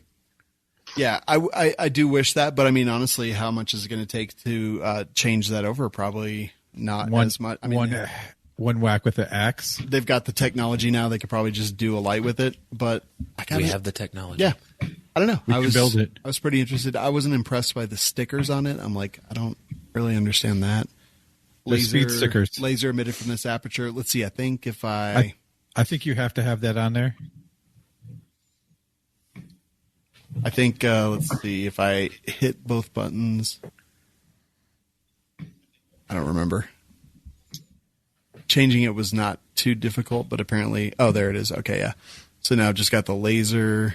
I don't know. Yehuda, what do you think? Like a freaking sensor-based light laser combo?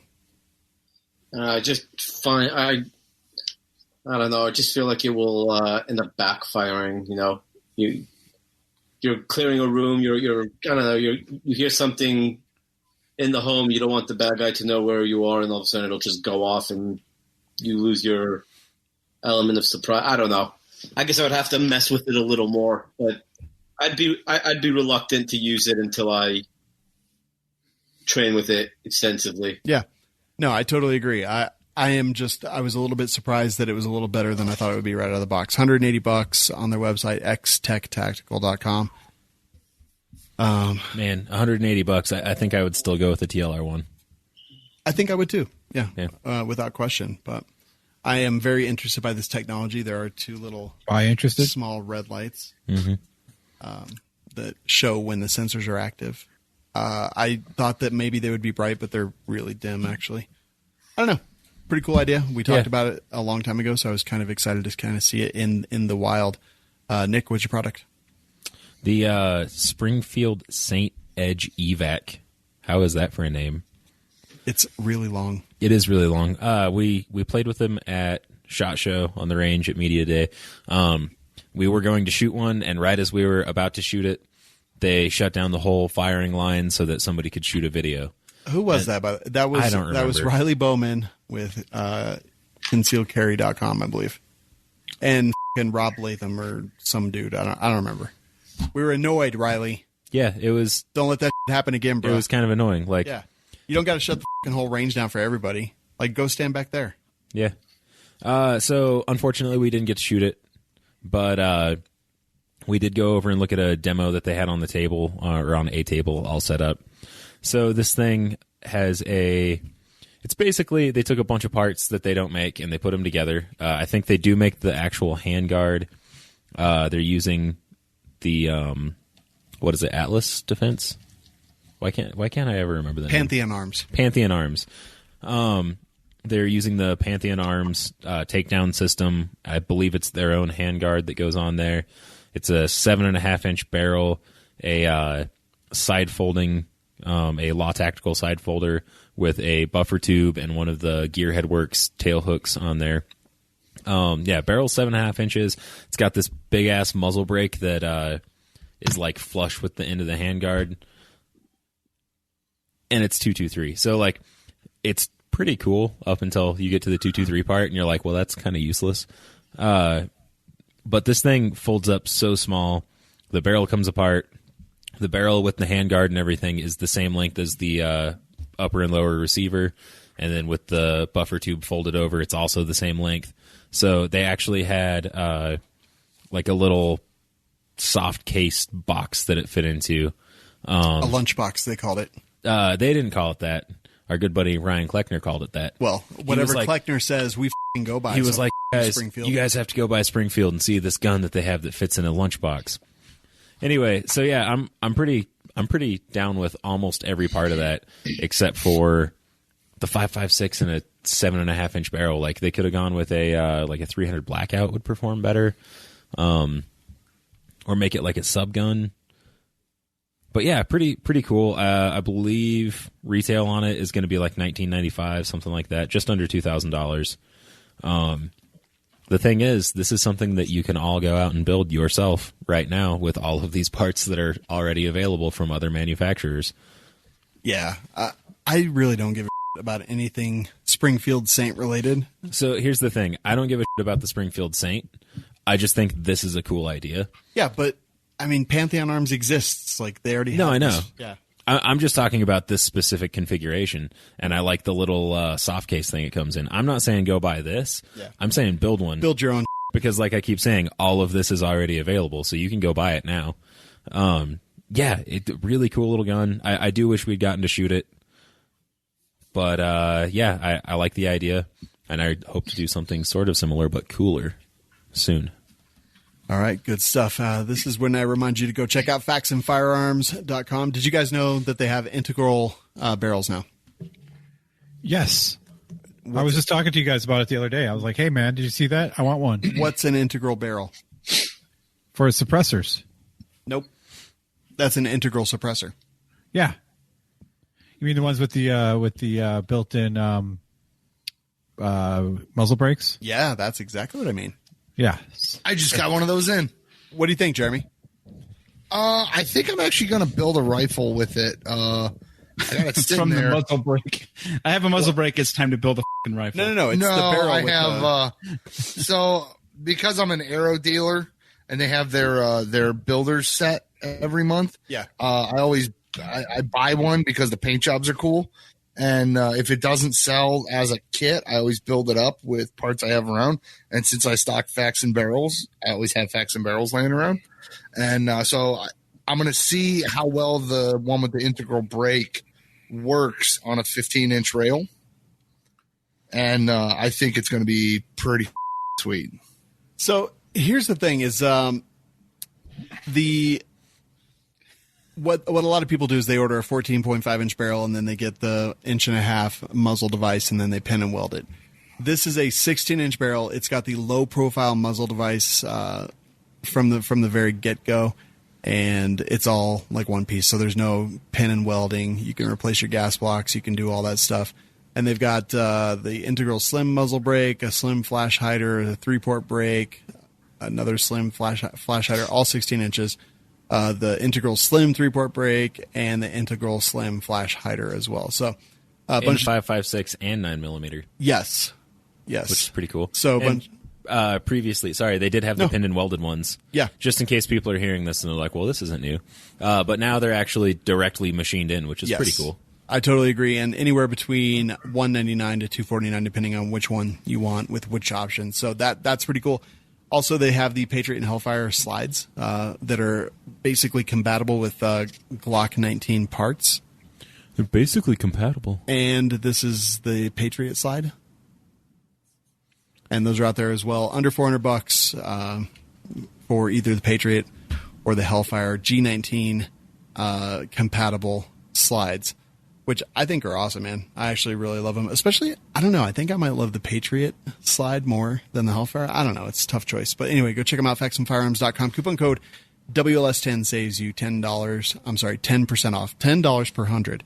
So 10% off all day, every day, whether you want to buy a whole gun or just the parts to build your own. Savage, what's your product tonight? I got an interesting gun to talk about. Little backstory. I've gone to India a couple times, and it's always interesting when you go there because you see this wild assortment of just random ass guns from all the way back from pre-World War I Britain up until the modern age, and that's kind of the way that India's military and police forces are set up. It's just everything that could possibly get mishmashed and slammed together in order to be able to, function. And the odd thing is they've had the hardest time actually getting their national INSAS rifle that they built back in the day working. It's been kind of this famous flop over there. And this piece from the Firearm blog kind of starts out like a press release from the factory, because they're kind of bragging a bit about it. They're saying that with over 80,000 employees, 41 factories, and 9 training institutes, the Indian's factory board is the largest firearms manufacturer on our planet. But the problem is that firearms that they've used to manufacture kind of suck. But they have a newer release that kind of looks like a mashup between a SIG and an AK. It's called the CQB 556, and obviously it shoots the 556 cartridge, and it's kind of got a magwell like an AK. It's got a foldable stock. It's got a piston-driven system. It looks doable. It looks like it could be good, but it's a gun that's been in design and production, coming up with the production for a while now. If it follows anything like its predecessor, the INSAS, it was kind of, that gun was like a design by committee, and it ended up being, like I said before, pretty unreliable and got a reputation for being a shitty gun. But hopefully they've learned their lessons since then, and this one is put together a little bit better. They've got a couple of other guns out there as well. One that also looks interesting is this thing called the JVPC 556 by 30. So it looks like it's a shortened version. A shortened version of that with the magazine that actually goes through the pistol grip. That's the one I want. Okay, yeah. So I have a lot to say on this gun. Okay. First of all, congratulations to India for getting rid of the Enfields that they just no, they haven't gotten rid of them. They still use them. Like, no. Go around it. Right. On the show that you're not on, we talked about it. Yeah. They've actually scrapped. They're finally getting rid of their Enfields from whenever they had them. So that just means it got passed down to the local police departments. They're still going to be used. Second of all, I've seen a make an AK out of a shovel. And this is all they are, is they're basically AKs. How can you take you so long to make an AK? Come on, India. You're call tech support. Did you try turning it off and turning it back on? That might help. I was still going to make that joke. I was like, I don't want to call tech support for these because you're going to get some dude named Charles in Milwaukee. Hello, may I to be helping you? I mean, seriously. This is Charles. And the JVPC that you guys were talking about, can you imagine the 556 magazine in how big your grip would be? You want to know why I want it? No, it's like a shortened version. It's not 556 by 45. It's by 30. So it's kind of like a 5.7. It's kind of like a 5.7. Gotcha. So it's trippy going over there because you'll see the police outfitted with freaking high powers and Sten guns, and it's just like, whoa, really? That's baller, sweet, but also scary because that is still in circulation. I don't know, man. What were you gonna say, Nick? Oh, I just said baller. If it's don't fix it if it ain't broke. You were gonna say something about the JVPC. I thought. Oh, the same thing you guys were saying. Okay, yeah. What do you think of these, Yehuda? I like my AR-15. Dude, the JVPC looks like a high point, which is why I think I want it. It's like a high point, kind of funky PDW, and look at how straight that grip is. Though that would be. It almost looks like an Uzi grip. Yeah, it does. I don't know why, but I kind of want one. I don't. That picture must have been taken with some sort of beveled camera because that gun looks a little droopy. Yeah, yeah. It's like he's shaking it up and down. My gun is made of rubber. Well, you see how they use a string to tie together the upper and the lower receiver? I did. I was like, what? Yeah. What is that ribbon? That was the original when it premiered, like back in 2012 or something like that. That one looks good there. I mean, it's a left side charging too, so that's kind of cool. I mean, I mean, come on. If you can make It's basically a piston-driven rifle. Why can't you just take the inside of an AK and put it in there? It's not that hard. I know, and like I said, they're a huge, like, that country is a big mishmash of all kinds of different guns. Like a couple of years ago, they made this gigantic order from Russia for a bunch of AKs, so they can't make a fucking decision and stick with it. So this is kind of what they get. My favorite part of this article is if you take a good look at a MOG, is that how you pronounce that?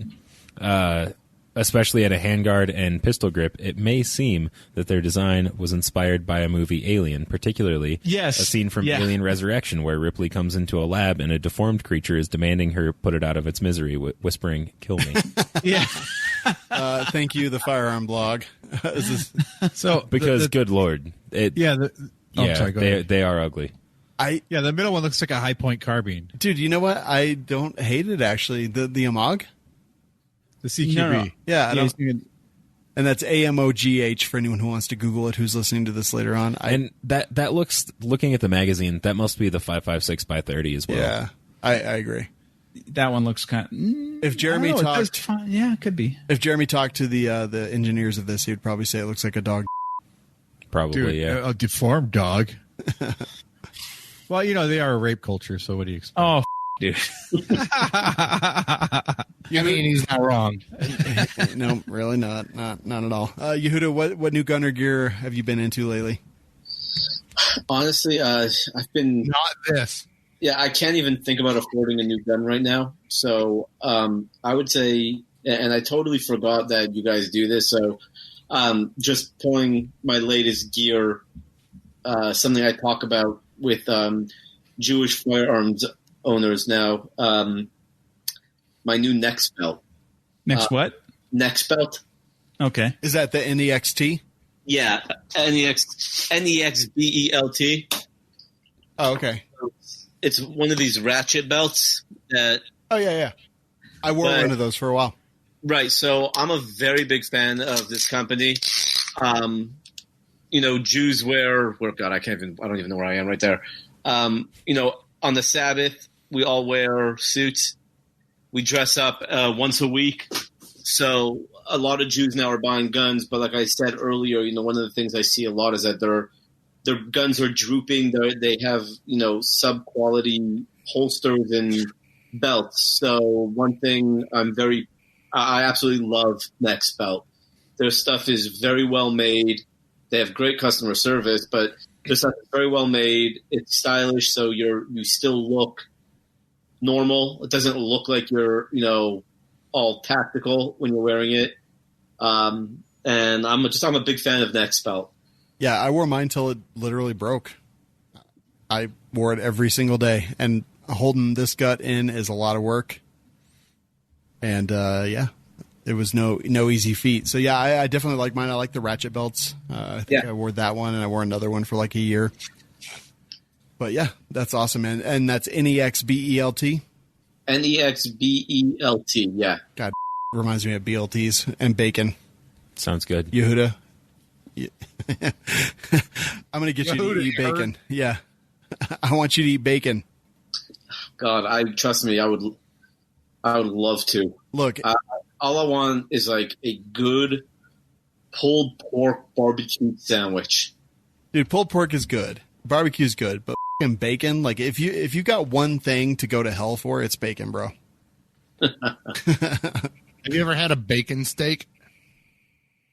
I'm gonna guess no, because obviously you haven't. I'm talking to everybody else. Oh, bacon steak? No, bacon steak. I haven't. Imagine bacon, but it's not sliced. It's just a steak. I would murder Nick for a pork belly. I mean, I would murder Nick for just about anything, really. Please? No. That's the power I wield. Maybe next time. I will not murder you. Bacon. Anyway. But you have to do it on the show. Wait, Okay. What if I told you I had a pork belly right now? You do. Unfortunately, it's caused from beer and whiskey. Yeah. All you have to do. Sorry, Nick. I hit the button. I can't stop it. Is it my turn? What you gonna do now? Talk about lifestyles.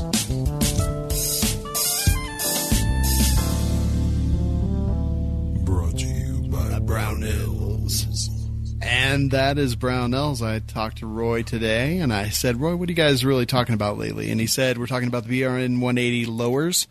The clone lowers will be out very soon. They've got the regular lowers available right now. And in addition to the BRN 180, we've got the WWSD, the What Would Stoner Do rifle that's going to be coming out hopefully in May, I believe, is what we saw. And then we've also got the MPO optics. So Brownells, like, they have been a retailer for so long, gun parts, all that good stuff for so long.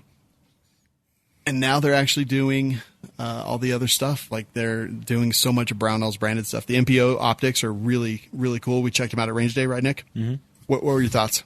I thought they were really nice. They were really high quality. They looked good. They felt good. Yeah, I liked them.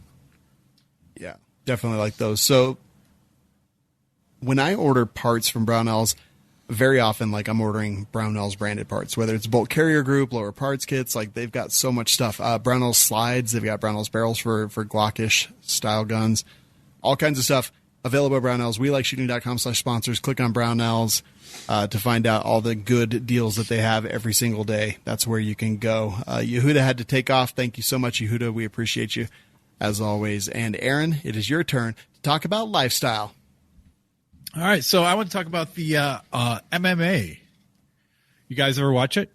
Nope. The MMA? Only martial arts. the end result. That's about it. Like, is there a specific MMA thing you're talking about? Like I UFC think or something? Or I think MMA is one company, right? Well, there's Bellator, there's UFC. All right, we'll talk about UFC. MMA is Make it mixed easy. martial arts. It's like it's a collection of many different things. And the professional outlets for those two things, the biggest ones are Bellator and UFC. And people, I know you'll correct me if I'm wrong, I actually don't know the answer to any of these things, really. I don't pay a whole lot of attention, but I do listen to Joe Rogan a lot, so some of it I just get by osmosis. see, I thought we were going to talk about MDMA. That is No. a drug. That's a day rape drug. That's ecstasy. Ecstasy. Okay. Hey, Nick. What? They can't be raped if they don't say no. Nick, I put MDMA. Dude, that's awful. I put That is awful MDMA. funny. I put You should go to India, Aaron. I put MDMA in your whiskey. I didn't drink any whiskey. I know. I drank it all. All right, so anyhow, Is that why your pants feel so good? You're like, oh, yeah. No, MMA is mixed martial arts. It's basically, I may be misspeaking here, but I think like MMA is like a lot of stuff that comes from Brazilian Jiu-Jitsu, BJJ. I'm all about the He's a BJs. BJ. No, not BJJ. So they've got that. It's there's grappling, there's striking. Like, it kind of mixes those Strikes. two different things, right? And MMA is the sport where, what is it? Yeah, it's a sport that they get in the octagon and they. Well, no, Pulverize. MMA has changed dramatically from when it was first brought out and called MMA. Because I mean, when it originally came in, it was like, all right, we have karate versus a boxer. We have sumo versus taekwondo. We have kung fu versus jeet kune do. Like, and that was the whole thing behind it. And then everybody kind of started piecemealing stuff together. And now you have a bunch of people that do basically, it's almost like MMA's become its own martial arts. It's taken from so many different things. Yeah. If you're standing, you're boxing. You're kicking, or you know, it strikes. And when you go to the ground, it's a lot of grappling. jiu-jitsu and grappling. And yeah, I mean, it's an amalgamum at this point. It's not really Say that word again. amalgamum. Yeah. The one I said correctly both times. Amalgamation. So my thought process on this is, I mean, it's interesting to watch, but is it really practical? What, MMA? Yeah. I mean, Dude, it's basically combatives. It is literally one of the most effective ways to jack people up and defend yourself. tell me more, Sean. How many street fights have you ever seen where they ended up like MMA style fighting? Go into the fucking ground, almost all of them. Like, literally, people will bring each other to the ground. Whoever can get the advantage over the other one is the one who's going to win, because they can tie them up. They can get them whatever. They can choke them out. Like when you watch street fights, it's not just fucking sitting there swinging at each other like a old style brawl anymore. People go to the ground, and having watched a ton of like fights and for my medical classes, I see quite a bit of that stuff. Now, again, I totally understand that sometimes I live in an echo chamber and I have very great confirmation bias because I'm seeing the things that I'm specifically looking for. But a lot of the fights that I see, a lot of the things, the videos on Facebook and other that I see, almost all of it goes to the ground eventually. No, you're not wrong. Most fight people don't stand up. They think you throw fists. That's not how it is 99% of the time. You might start off that way, but as soon as somebody gets in close, you go to the ground and then we're grappling. Yeah. See, most of the fights I see are people throwing fists until someone gets clocked and just drops, and then they kick them while they're on the ground or stomp on them. Some of them. And when it does go to the ground, it's usually two girls grabbing each other's hairs and throwing each other down. You're not watching fights. You're watching. Yeah. You're watching MMV. Look it up. I won't. No, but and to be 100% clear, like none of us really know a whole lot about this specific topic. We're just talking about generalizations of what we believe we understand. So I don't want to hear that we don't know what we're talking about because we don't. We don't. Yeah. No, I don't watch MMA. I mean, I've seen, like as Savage has said, I've seen the results, the end. Like I'll watch like, oh, who won the fight, and there it is. But for the most part, I've seen a lot of videos on YouTube and stuff of just look at this guy getting knocked out. Yeah. So my sister and her husband are both international Brazilian Jiu-Jitsu champions. So they do a lot of that stuff, but like the stuff like MMA, I think is right. It's like BJJ, but also like striking and things like that, right? Because there's grappling, there's the choke holds and all that stuff, but there's also punches and kicks and flying knees. What, Savage? No, you did not say that. You. What? Huh? Jeremy is trying to. I said amalgamum. It's just amalgam. Your mic's muted, dude. You're muted, Jeremy. Call it a dialect. Amalgam. All right. Is that amalgam in the middle? But yeah, I hear he has brain damage. So Does he? combatives is the thing that I actually want to pursue. Like I don't want to go get belts and like that. I just want to learn how to murder somebody who's trying to murder me. Most people don't want to be punched in the face. I don't really want to be punched anywhere. No, I got punched in the I have my stomach by option. Jeremy, and while it wasn't bad at first, it sucked for the next 3 weeks. I still want to box Aaron. No, because you would literally try to murder him. Yeah, because it's not illegal if you kill somebody in a boxing ring. I know, but Aaron, would you could do get that? away with it in Washington State. I'm just saying it's legal here. Aaron, would you? That's mutual combat laws. Yep. While we were there, we talked about it a lot because Jeremy tried to convince us that he needed to do it. You did. You missed your chance. Or wait, Jeremy wasn't there, was he? I guess it was us, Nick, Aaron, and myself. They're like, yeah, I challenge you to mutual combat. Just kidding. God, Let's have Starbucks. There were a couple of times when I wanted to kill you guys. Jesus. I wanted to kill you too. Yeah. What? you do anything. when you I won a hobo trophy monstered me in while the I was face. there. Yeah, you deserved that. No, hobo I monster. really Yes, didn't. I was no. just walking down the goddamn really? street. Yeah. Oh, really? Yeah. There's video evidence. You want to talk about I like was just all this the night and the day before, all day? Yeah. enjoying my life, trying to live my best life when I got hobo spit in my face and eyes and my nose busted by the hobo. And I'll be honest, monster. guys. I didn't do anything, man. I was the good guy there.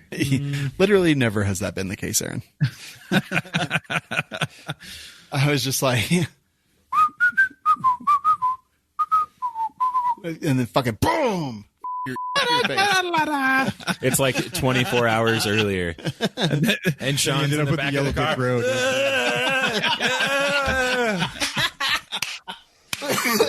Every insulting thing that he can come up with. Why while was I'm- there a knight in shining armor at Burger King? That's all I need to know. I'm just There quietly was. That was driving. so crazy. Oh, He Yellow actually Dick turned Road. around and looked Too at him bad we can't have again. That'd be a show name. Oh my god, that was so crazy. But yeah, I was watching a couple of mixed martial arts fight today, and I was just like, oh, that's it seems like I don't know. I think I could not fight them, but I could take some hits, I think. And in regards to boxing Jeremy, that was the next question. Would I be willing to?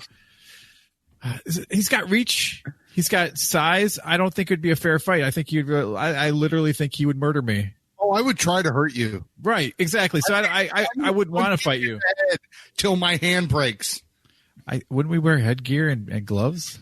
Gloves, maybe. Headgear, no. No. Well, you know what? I'd be willing to fight the fish. I know he lives in Ohio, so he's not that far from me. Aaron, if you ever agree to fight Jeremy, like honestly, you just sign your own death warrant.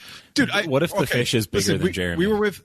We were with at Sven's place, and Jeremy started wrestling me, and he tried to break my neck. Remember that? Yeah, it was in a backyard, and it was like so innocuous and not dangerous, and you almost died. Right. So I'm not gonna. Yeah, no, Jeremy. Oh yeah, I think we were all drunk at the time. I remember my vision going like this, just turning into like a little smaller. Everything was getting black around the edges. Kind of like Nick's butthole. All right, Aaron, instead of boxing me in an open ring, next time you come out to the house, I have boxing gloves. We'll put them on, and we'll play a game of trading rocks. No, don't do that either. Do not do any game of combat with Jeremy. I don't listen. You've got size, you've got strength, and he's got 7 years of putting up with your. Yeah, it's all pent up, man. No, you could probably hit a tree and knock it over with that much rage inside of you. Yeah, dude. You just draw my name on it. You just and it's shattered. All right. I so want to set this up in a way that Aaron finally I almost kind of want to let him wear like a dirt bike helmet. No, Aaron, do not agree to this in any way, shape, or form. I feel like I could still give him a pretty good concussion. Yeah, like this is literally how people die. So, okay, so I wear bare knuckle. You can only hit me in the head, and I get to wear a dirt bike helmet. No, if you get to wear a dirt bike helmet, I get to wear a glove. No. Okay, but like a leather work glove. Don't fucking do it. We'll talk later. About You're gonna die. Ask my gunsmith what that's like. You're gonna die. All right, that'll do, donkey. I know what time it is. Time to get ill. I think you know what time it is. It's time to get ill. Yeah. No. Okay. It is time to talk about Going Ballistic, brought to you by Rubber Dummies. That's rubberdummies.com. They are rubber. They are dummies. You shoot your guns at them more than you'll probably shoot in your lifetime. They will last under $200 for a target that'll probably last the rest of your life. They last a very long time. We have literally destroyed them, and they still keep coming back for more. Save 10% off by using coupon code WLS at rubberdummies.com. Savage, take it away. Well, Washington State is officially down to our first wire. Actually, Sean, I don't know if you can look in the chat, but if you could please put up that link for people to follow who are in Washington State. This link that I have put up is the link to get all the phone numbers for the people that you need to contact in order to convince them, all these senators, that they need to not pass this bill. And to be clear, here's the fucking link that Reddit or that Savage wanted me to put up because I know it's like, long. Yeah, no, it's reddit.com/WA_guns/comments/ it went away /F4TO 5V/mag_ban_will_pass_call_senators _now_call_if/ like off. It'll be in the show notes. Yeah, well, I mean, the problem is that our show is going to publish before this, after actually, I think the bill is set to pass. It's set to pass between today. It didn't pass. They didn't vote on it today. Tomorrow or Wednesday, like Tuesday and Wednesday are the last 2 days. So this is the only way I know how to get that information out as fast as possible. You've got to contact your senators. Again, I've got their phone numbers. I've got their emails all in there. Write them a letter or call them saying that they are not to support HB 2240 and SB 6077. So this is going into the House. Obviously, it goes House, Senate, and then Governor. If it goes to the governor, it's getting through. We have a chance to stop it in the House. There's one we're basically within one senator of stopping this bill from going through. This is the 15-round magazine ban. So anything above 15 rounds, if this bill is passed, will be. So we're going to be just like Colorado, except even worse. So because in this bill, there is a grandfather system. However, if you own magazines that are greater than 15 rounds, you have to be able to prove that you own those magazines before the ban, which how the are you supposed to do that? There's no way you're supposed to be able to do this. So again, this is emergency. If you can, call these senators, send them emails, be cordial, but convince them that they cannot pass this because there's absolutely zero justification for this. Back when they did a study to figure out if a magazine ban would have prevented the mass shootings that have happened in Washington State, they found that it would have had absolutely zero effect on that kind of stuff. And in our state, we've had 2 homicides from all rifles of any kind combined. So, justifying that to use for a magazine ban is just not, it doesn't hold any kind of water. So please contact those guys ASAP, because if you do, you could end up like Virginia. Virginia was on task, en route to ban assault weapon, quote unquote assault weapons. Enough people got off their asses. They called their senators. They wrote them. They went down there. They protested. And because of all that effort, they were able to prevent the assault weapon ban from passing. So what the commission did is they instead they're pushing it back, so the threat is still there, but they put it back for the 2020 session and asked the crime commission to study it to see if it's going to be worthwhile doing. But if you get out there, if you let your voice be heard, you can make a difference. So please do not sit idly by and watch people take away your rights from you. And that's bit.ly/WA State Help. Oh, that works too. Thanks for that. Yeah, you're welcome. Yeah, that's great. I love it. So literally, guys, bit.ly/WA State Help. Thank you, Sean. So another story coming up here, completely separate. It looks like Mossberg is on fire, yo. Like literally. So I guess over the weekend, a building caught fire in the Mossberg complex. Fortunately, nobody was hurt. It seems to indicate that there was very little damage done to the facility itself. No major injuries have occurred. And while Mossberg's headquarters is located in North Haven, Connecticut, most of its modern-day manufacturing is done in its Eagle Pass, Texas facility. So obviously, this is an unfortunate thing to happen, but thankfully, nobody was really hurt, and everything got taken care of by the firefighters. So, I sad, but also good. Yeah, I feel like when High Point caught on fire, a lot more people cared. Right. Well, Mossberg still makes some good stuff. They're not like Remington. All right. Wait, is High Point ever not on fire? I just assumed it was always on fire. Yeah. I don't know. Not a huge fan. And this one goes out to a person in the chat who actually requested it tonight. So they were asking about the that's going down in Illinois. So HB 5170 would make products like USCCA and Carry Guard, which are insurance for people who want to conceal carry. They want to make that illegal. But at the same time, they want to require you to have $1 million in liability insurance just to have a FOID. So in order to be able to own a gun, you need to have $1 million in liability insurance. I looked it up a little bit earlier, and that comes out to roughly $450 to $500 per year on top of whatever fees you already have to pay just to be able to own a gun in Illinois. It's f***ing ridiculous. Again, get out there, let your voice be heard. Do not let them pass this. It was just filed, so there's still plenty of time to go do something about it.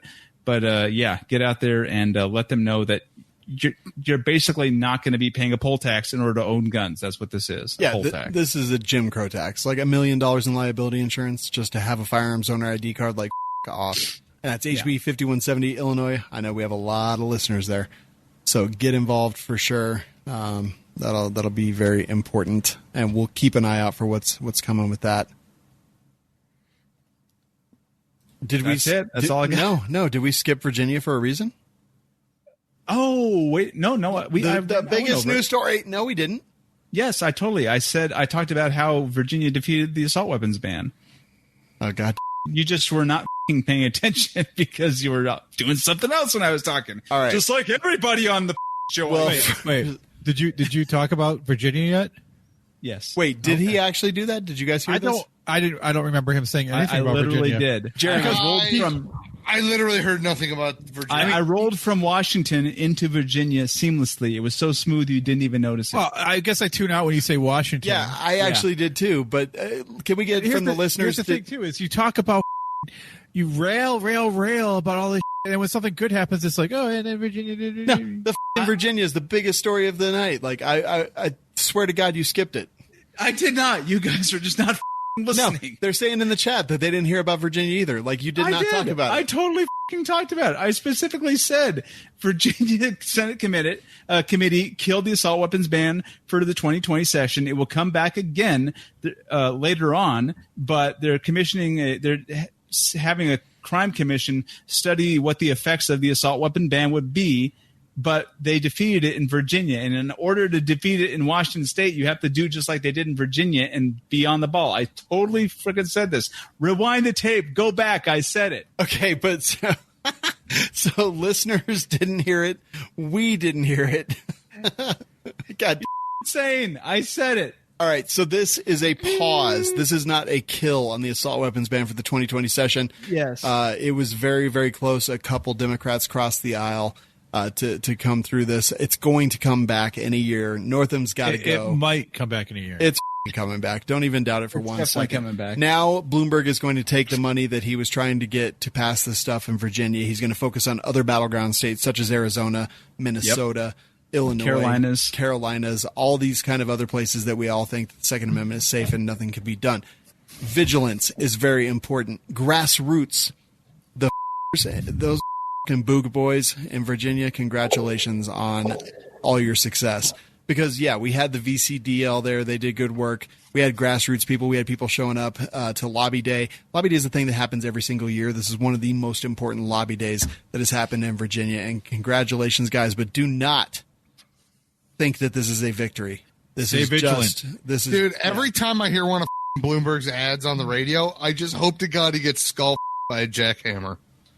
Yeah, it's funny because I don't hear any ads ever. I've never heard a Bloomberg ad. I haven't heard any on a Washington. I swear to God, in the minute it takes my phone to Bluetooth to my truck with the radio going, I hear a fucking Bloomberg ad. Wow. Like, every god, so much cash. Yeah, same here in Michigan, man. I'm like, shut the up. He's all over YouTube too. He did open up an office here in Spokane, and I considering going down there and protesting with a Bloomberg is a racist authoritarian. So Please do it. It's funny because my kids were asking me like, "Who's this Michael Bloomberg guy?" He's on Like all a the Nazi. he's on YouTube communist. videos. He's a totalitarian piece of Yeah. I'm like, I don't know. That's why I say I don't know. I don't really care. the fish. I actually agree with Aaron for once. Blah, blah, blah, blah, blah, blah. Washington, pss, pss, whisper, Virginia, done. Yeah, so anyway, Virginia, you guys take 1 minute on getting involved and making a difference. And then after that minute is over, you get back to the fight. That's it's not a done deal, and it will come back, I promise you. So join whatever gun-related advocacy groups you can there, because it's going to come back. And vote these pieces of out of office. They showed their true colors. They showed their face, and now you know, without any shadow of a doubt, that they are there, that they are there to take your guns, not just any of them, to eventually take all of them. Your suppressors, your guns, your ammunition, they want it all. They want it all to be gone, and you have to be involved, and you have to be aware, and you have to be vigilant. Do it. All right. What he said. All right, that'll do. Hey, we've got, what do we only have one review this week? Yeah, What? fucking people slacking, dudes. Yeah, what's man? Positively, POZ. Brought to you by Sonoran Desert Institute, sdi.edu is where you can go to find out more. Tell them that We Like Shooting sent you, and we will talk when you go through a class. I don't know what I just said, actually. I got distracted by putting a little Pegs on things. little It's peg like, on my Sean can't. Sean's like chewing bubblegum. I and just have a walking. stroke. Yeah. Have you ever seen that of like that Middle Eastern politician that had a stroke while he was like up there on stage? Yeah, and he died. Oh, dude, it's awful. He's like, ah, He's like, and then it was over. right, right on live TV apparently. Yeah, terrible. I watched it like 600 times. You know, it's funny because like when he dies, he looks like the bad guy from Phantasm. Oh God, dude, that. Okay, I want to take a brief. You know moment. what I'm talking about, right, Savage? Okay, wait. So the bad guy from Phantasm like me up for my whole childhood. I don't know why my mom let me watch like that, but Phantasm. What, Ra's al Ghul? No, What? Mask of the Phantasm? No, Jesus. The tall man. Nobody watched that Batman one? Yeah, we all watched it, but we're not talking about Batman. All We're right. talking about Phantasm with the flying ball with the spikes in it. I'm about to learn you. That Phantasm, like bro. drills into people's heads and Yeah. then shoots their brains out. This dude. Yeah, that's what that Indian dude looked like when he died. Oh, I know what you're talking about. Do you? The Indian guy that had a stroke on stage? Yeah. This Yeah. tall that just walks around and all the people be dying and yeah. He's like, check out my British style hair. Because that's how I envision all British people's hair these days. Let's see. I'm sure we can find it. I'll look real quick. There he is. See? Looks like the guy from Phantasm. I mean, No, a little top, bit. top shelf, dude. Right there. This one? Yeah, that's the guy. Yeah, that was the moment. He's like, and then he's like, 1 minute There he he's is. like this. The next minute he's like that. It's and, bad. and there's a flying silver ball aiming at people. Yeah, it happened. Anyway, Jeremy, read the review. The review. The review. Rainier is for Lovers by Squatty Bob. This has written like 4 billion reviews. And You we know what? appreciate every single one of them. Isn't this Ken? He's living his best life. Why you gotta judge him? This is a judgment free zone. Anyways, Rainier's for Lovers Is it by though? Squatty Bob, 5 stars. Listening to the Rainier interview, and Sean mentioned that he might like to come to Wichita to visit the open house. This would be a dream come true. We could spend the weekend frolicking in the sunflowers and play like the deer and the antelope. Being springtime in Kansas, the chance of a tornado is high. Never fear, I'll cuddle those movies until the sky clears. If you feel the need to work out, we go to the gym with the mirrored floors and do squats while we spot each other. With any luck, I'll get a glimpse of the Weeking SSB. All angry and sweaty, bring Aaron because I've never seen a kosher starfish. And this is also a dream of mine. Hashtag don't hashtag me, bro. Hashtag I got a hashtag I'll buy the steak dinner this time. So anyway, we're not going to Wichita, but I can tell you that Aaron, did we do the winners? Yeah. Okay. Wait, I'll tell you the real winner here is Matt Hopkins because he listened to the show and does say that I indeed did talk about Virginia. Okay, but Matt Hopkins also said I went back. He didn't say I heard Savage talk about it the first time. He had to go back like everybody else. It's actually kind of embarrassing because that was the only story I cared about. Back. I'm sorry, Savage. Hey, leave us reviews. Tell us what you think. We've got giveaways. WeLikeShooting.com/give. Sorry, go ahead. No. You already interrupted. I had to add one more. I'll let Nick pick. I don't want to pick. Okay. I don't want to pick anything. Yeah, you're picking. No. What am I Nick picking? Pick. All right, so I got a Nick pick for you. WeLikeShooting.com/giveaway is where you can go to enter to win all of our giveaways, and we're going to go through the winners right now. So for the Stuck Knot Customs gift card, Jeffrey Haddix for the Kanaz Tactical Group class, Nick Landers, Black Rhino Concealment, Matt Hopkins. Oh, that's pretty cool. That's a $100 gift card. Blue Alpha Gear, Belt System, Cameron DePriest, Patriot Patch Company, Austin Hodges, Bobby DeLong, Brad Reynolds, Dennis Eisenhower, Jacob Rozecki, James Smith, Jameson Nethery, Joe Wydra, Jonah Rusnak, Joshua Southoff, Kevin Reithel, Lynn Dicktel. Who did this tell? The Louis Guylan, Mark Steinecker, Nick Oldenburg, Richard Guthrow, Tim Bellaveri, Cameron Logan, Vicky Gallo, Ernie Kitchen, and then we've got a new one. It is the Savoy leather, only open to cult members. Nick, you're giving away a Savoy leather holster. Pick one of our cult members at random. It can be your favorite. It can be someone who you think is deserving. And you win can't a do that. $100 gift card to Savoy Leather. No, Can it be Yeah. me? no, What if it is an alt account that is also me? no. All right.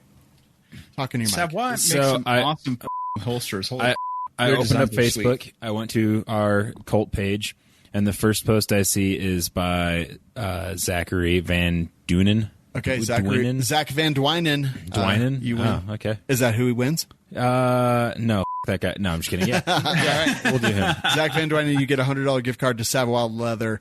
And again, that is welikeshooting.com/giveaways. We're going to be ramping things up there and changing things up, so keep an eye out.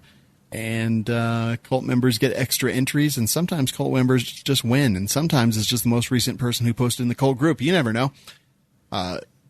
It's time to wrap this up. Love WLS is a place you can go. You can get cool We Like Shooting gear like this Gun Cult shirt that I have, this new M81 God's Plaid WLS hat that I'm wearing right now. Nick has a hoodie on. Savage has a, Most Liver Damage award shirt. Aaron, you got WLS swag on? No, Softbox. That's good. That's fine. That's fair. Love WLS. All that swag is there. The Rooftop Rewards program. The Gun Cult. Join the Gun Cult and get access to the unbleeped but edited audio podcast in your podcast player. Access to the cult only Facebook group, all kinds of other stuff, theguncult.com or lovewls.com. And most importantly, save money on your guns. All of our advertisers, their coupon codes, and everything else is available there. Don't forget to check out Noise Fighters. They're one of our video sponsors. They have the amazing gel inserts that reduce headaches when you're wearing your ear protection for long periods of time at the range. welikeshooting.com/noisefighters is where you can go for that. And that'll do it. We're always recommending joining gun-related advocacy groups such as the FPC, the GOA, the Second Amendment Foundation, VCDL if you're in Virginia, Pikes Peak, gun owners. I don't even know if that's real, but find one locally and join them. We always give out the suicide prevention line. The number is 1-800-273-8255. That's 1-800-273-TALK. Or you can text the number 741-741. I got a text Sunday morning. Aaron, you're muted. No, I'm just moving my mouth every time you talk. Okay. I got a text from one of the cult members, and he said, hey, this dude posted something, and I'm a little worried. Do you have his contact info? So I don't feel comfortable giving out people's contact info, so I texted him. Everything was okay, but don't forget. The cult is a great group. It's honestly, it's like a really good place, and dude was touched that people had cared about him. If you're in the cult, it's great for that.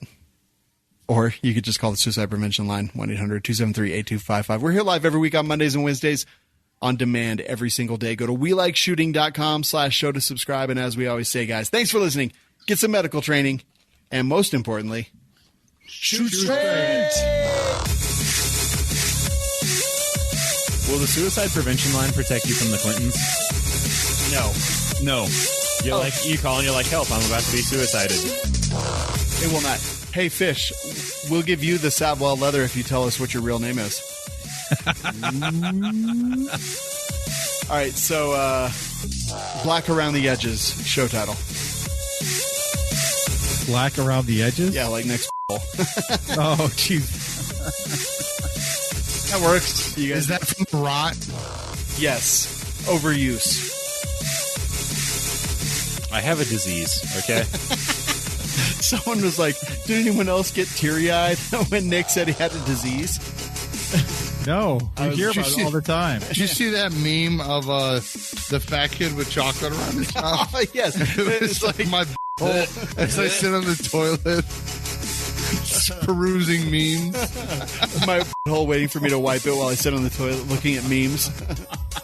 No. Where is that? It was, Is that? it was on the call page somewhere. Oh, man. Theguncult.com. It was so awful. I hated it. Oh, it's great. But it was like Augustus Gloop from the new Willy Wonka. Or a new Charlie and the Chocolate Factory. No, sir, I don't like it. I'm trying to find it. Did you think that show was worth $1? Help the cast by visiting lovewls.com.